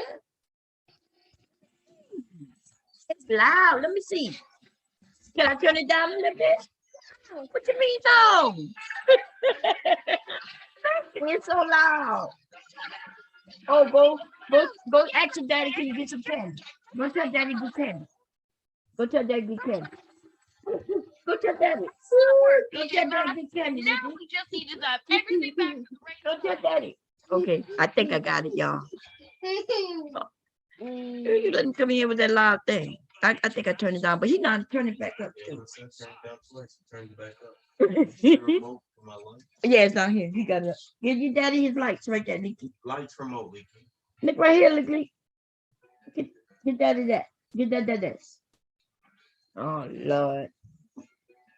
Yeah, look what it is. Go get it to daddy. What you mean no? Look, he's funny. You know, go change the light color. Go change the color, legally. 2-year-old, y'all. He fussing. Hey. Leaky. You come and give it to my mom? Go change the light color and then come back. Y'all, he is something else. Oh, so y'all think what? So let me get this right. Y'all think there was a whole shitload of women, and it was like, you know what, y'all? We want to go to work. Yeah, we want to go out in the workforce, and we want to be able to work 8 hours a day instead of sitting in the comfort of our own homes, and we want to be able to work. Yeah, and all the women got together and were like, yeah, let's move forward with that. Fuck out of here. Y'all need, if y'all gonna talk about feminism, at least go and look and see what they wanted. What was the most important things? Our health, our safety, not any man being able to beat us and us being able to retain that in which is ours. If my dad hand me some land, motherfucker, then that land belongs to me, not any man who comes into my life. There's a lot of issues women had. And I promise you, the least of the worries was getting to go out and work a motherfucker job.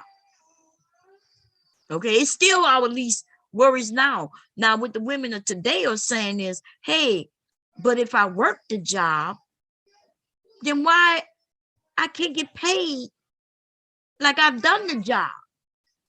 I'm doing the job just like him, if not better.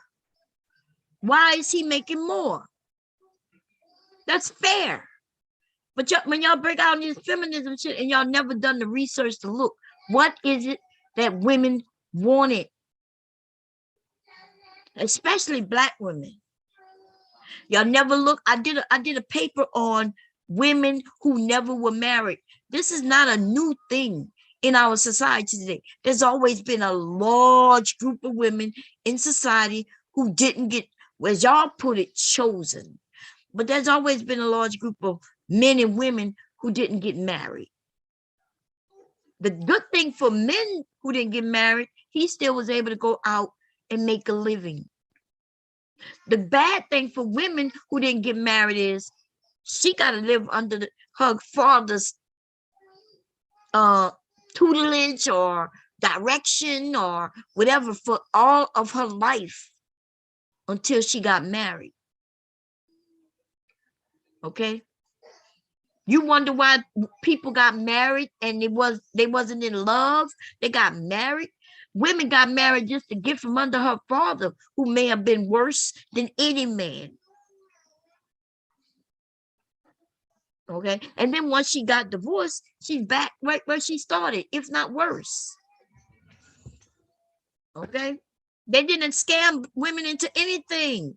We know exactly what we stepped into. I'm happy and glad that we stepped into it. And for these men to start making it seem like we did something we shouldn't have done, it's some bullshit. Go and talk to one of your aunts who are your great aunts. Go talk to your grandmother. Ask them how it was back in the day. Depends on how old your grandmother is. My grandmother would have been right now in her 90s, 80s, 90s, right? Go and speak to somebody who 80, 90 years old, men and women, and go find out the truth. But don't come online saying some shit you heard other niggas say. Them niggas is in their 30s, don't know what the fuck they talk about. Even a man who's my age, 50, this nigga don't know nothing about feminism. He just learned about it just 2, 3, 4 years ago. And still don't know what the fuck he talking about. Okay?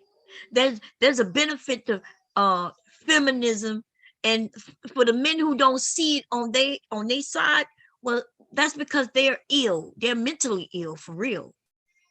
If you think that you should be able to have the right to beat up on a woman because she's a woman, simply because she have no penis, then you are mentally ill. The right that you think you could control anybody other than yourself simply because you have a penis and she doesn't. That sounds like some mentally ill bullshit to me. Okay? We're not even talking, not all women depend on government programs, police, courts. And now women depend on government programs. What do you mean women depend on government programs? You don't see that men depend on government programs? Most of your hiring process in the Black community with Black men is directly attached to a motherfucking government program. Our education itself stems from a government program. What are you talking about? What are you talking about? I don't think you know. Okay, I don't think you know. Unless you're telling me our government, our education is privatized, which would be private schools. Other than that, that we know that it's government sanctioned. We know that. Okay. Where you want to go? It's something how y'all like to attack women and make it seem like things are so much better for us now. It is better for us now. It's just that there's a lot of men who don't like that it's better for women. It's not better. Women aren't better off than men. It's just better for women. What would be the problem with that? That's how I know some of these niggas is mentally ill, because a lot of them have daughters. You know what they want to be able to do? They want to control everything about her. They want to be able to control her sex, who she have sex with, when she have sex, who she even marries. He want to be able to have that power. Why? Because a group of niggas who ain't never had power, who weaklings, then that's what they desire. I bet you, I promise you, if I call one of my sons in here and say, babe, what you think about feminism? They have no clue what the fuck you're talking about on the negative end. They don't have a problem with their mother being able to do whatever it is that she's done or want to do, because all they saw was benefit. All they ever seen was benefit on behalf of anything I've done or my husband. They don't see where I'm beating up on their daddy because feminism taught me I'm stronger than him. And then my husband don't see anything about negative about feminism as it relates to our household. So the only people who concerned about feminism would be the ones who might just not like that he's not stronger. He can't have control. So I have no idea what you're talking about. I don't think you know what you're talking about. And ladies, don't let anybody convince you about feminism, whether it's negative or positive. Because the only ones who do that are the ones who they just want to have something to gripe about. This issue with feminism have never hit the internet. Even on YouTube, you can't find it until like 4 years ago, 3 years, 4 years ago, when these men were searching for something other than to talk about a black woman's fucking hair. Oh, look at her. Oh, all she do is what we look at her. She's unbelievable. When they couldn't talk about that any longer because they talked about it for several years, they decided to go look and find another talking point. And it landed right on feminism. Right on feminism. They don't know nothing about the waves of feminism. They don't understand it. And then they keep telling black women, you didn't even need it. What you got it for? Tell that to all the black women who used to get beat by her husband legally.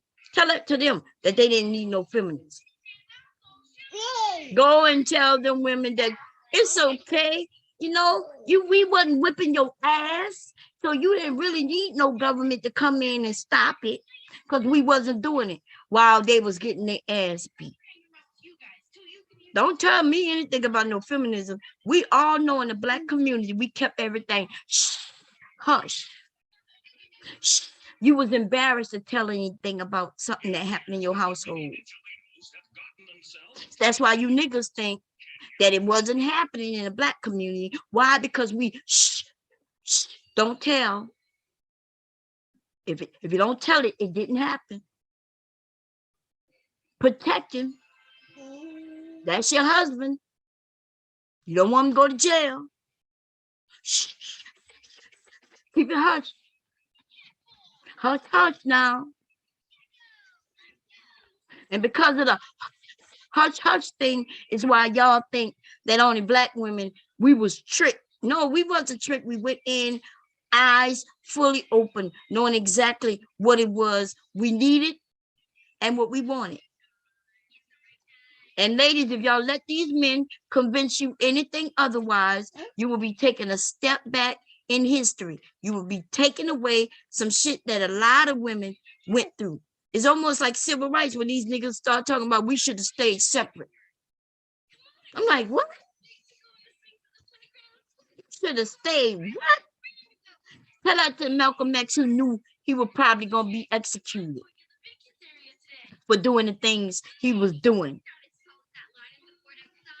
Tell that to all the blacks who was lynched while they were just trying to pass out some paperwork so people could sign up to vote. Tell that to all the black people who lost their lives, knowing that they could possibly lose their lives in order for a better today for us.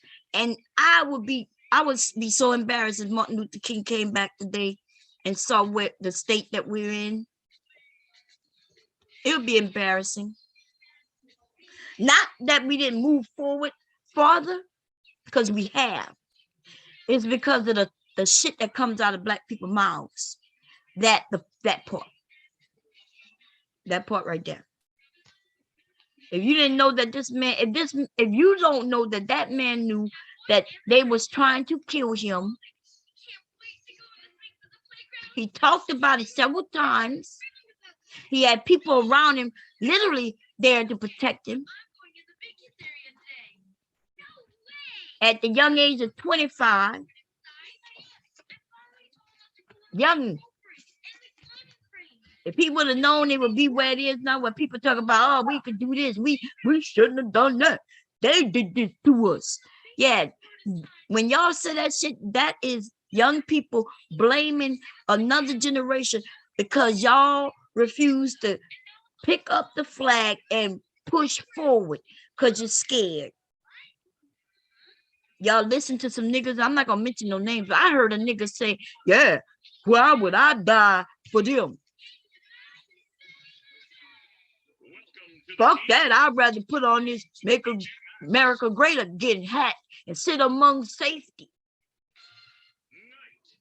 And then some of y'all look at him, say that, and he's like, yeah, why should I die? I said, nigga, the reason you gonna die is because somebody gonna decide to take your life. It ain't got nothing to do with nothing. If you allow them to scare you to where nobody move forward, so you gonna sit your ass there while they push you back to the back of the bus, then do that. I feel sorry for this generation of people, because I'm gonna be honest, it's a whole group of pussies, and I don't even know where it come from. I'm willing to, if I had to go out there and put my life on the line for my motherfucking kids and for the betterment of our nation. In fact, I did it, right? I've shown that already. I'm going to fucking war. So to come back and see a lot of young people talk about, I'm not going to do this. Why should I do this? Or blame, and then blame a generation who went to war, who fought. We had war in our own fucking nation while we was in the war over there. Man, and y'all, and so who should be ashamed? Generation X and baby boomers, stop letting these little motherfuckers embarrass y'all about some shit. I'm willing to say we dropped the ball maybe on, educating our children on some things. And when I said drop the ball, it's a learning experience, right? You learn, you say, okay, I should have known better. I didn't know better. And now, hey, here you go.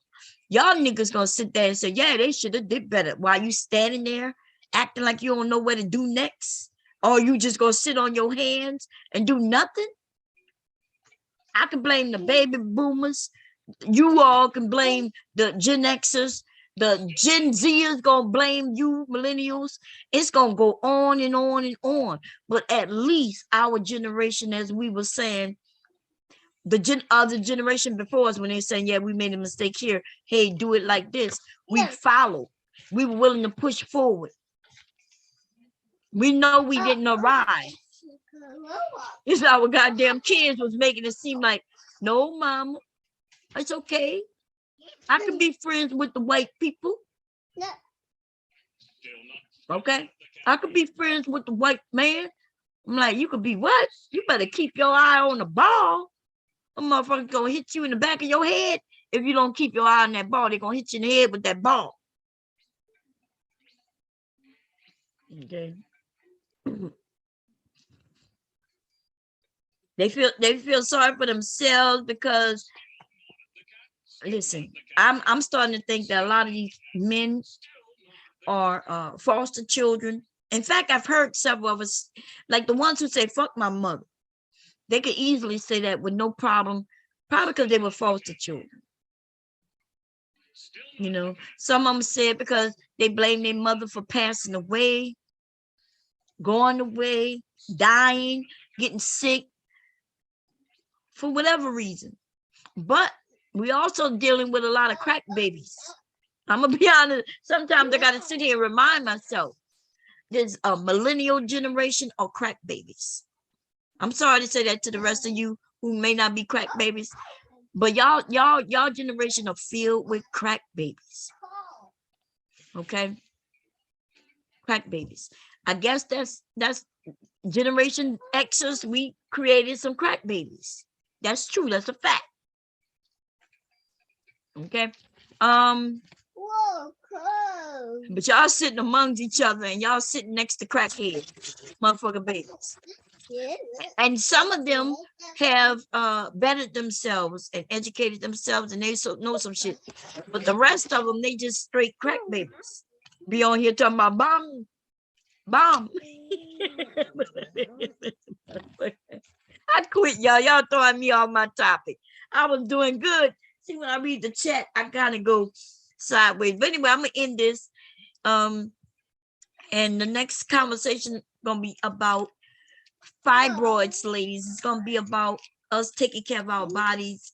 It's gonna be about health as much as, and I'm gonna need y'all help for that. So if anybody says, I'm telling you what the next topic gonna be, anything y'all want to talk about dealing with health, even from the men can participate too if y'all want to talk about men's health. Okay.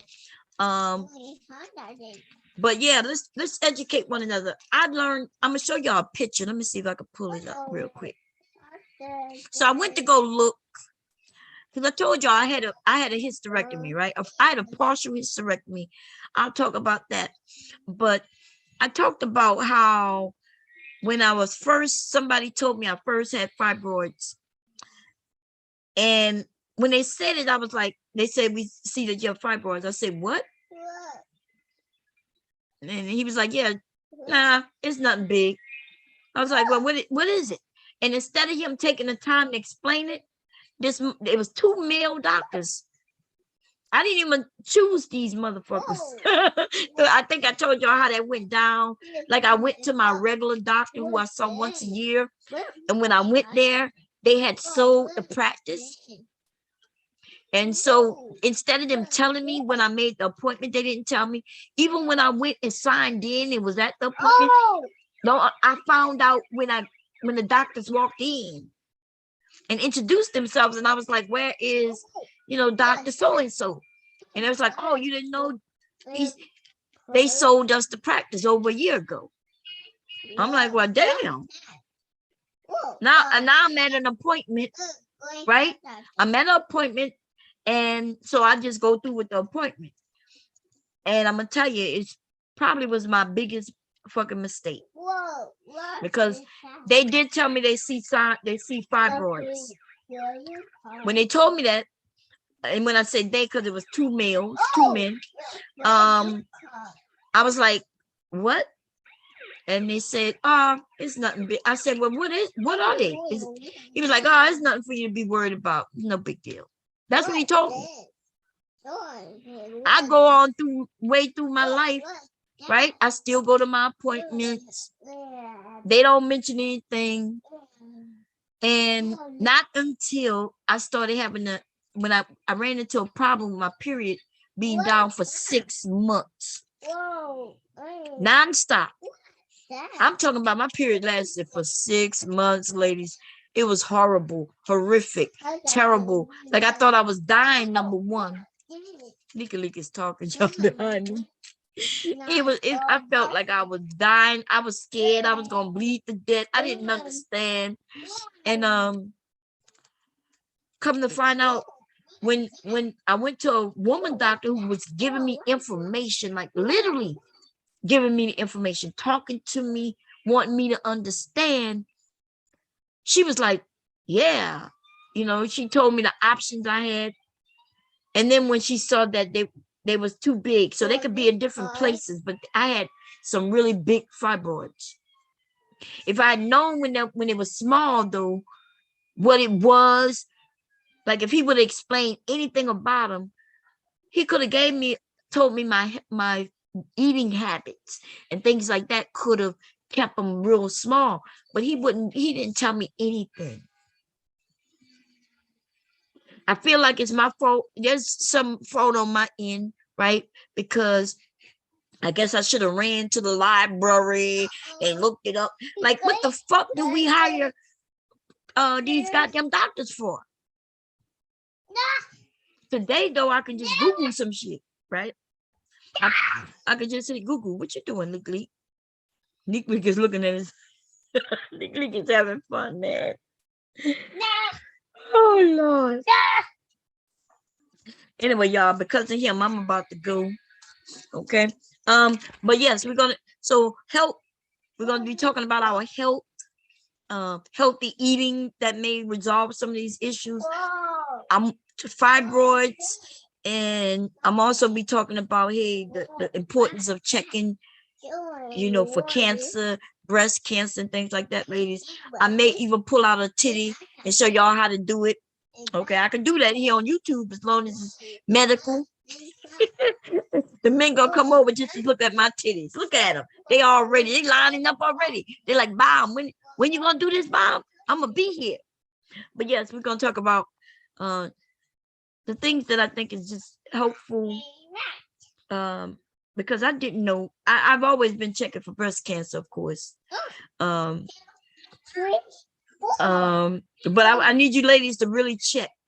Check is just you being in the shower on the tub, raise your arm up. You ain't even got to do that. If right now you don't have on no shirt, no bra, raise your arms and check all into your, under your armpit and go deep and just feel for anything that may not feel like it belongs there.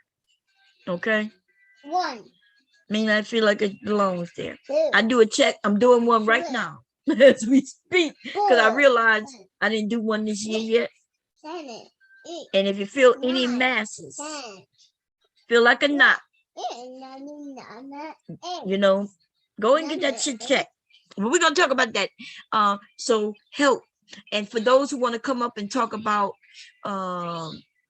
anything dealing with health, if y'all want to talk about how to calm our minds and shit like that, we're gonna talk about these type of things, educate one another.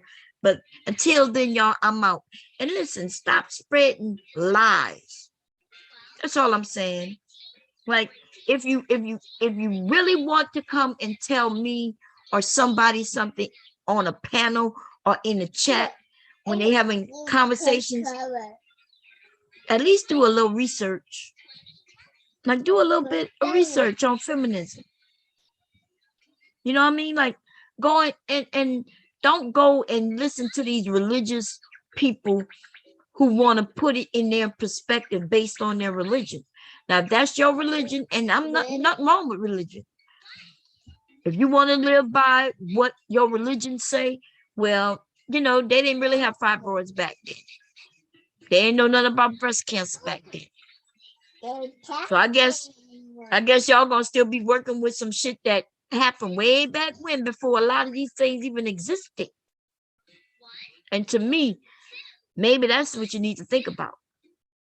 You're following a religion that is since kind of is obsolete, to be honest. Cookies. It's obsolete, honey. Y'all we got a group of men who want to go back way back when, so they can announce that they are the God. They think they God, they could be a better God than God. Okay. They don't want to go back living in them times, though. You really don't want to go back in them times. Like, I bet if we all had a machine, a time machine where we could go back in time, I bet you most of you, these men, would never go back that far. You may want to go back to the 80s, but you ain't going too far back than that. I can almost guarantee that shit. Okay. No, black people not trying to go too much far back than the goddamn 80s. Okay. Anyway, I'll see y'all later. Let me sign up here for Leaky Leak.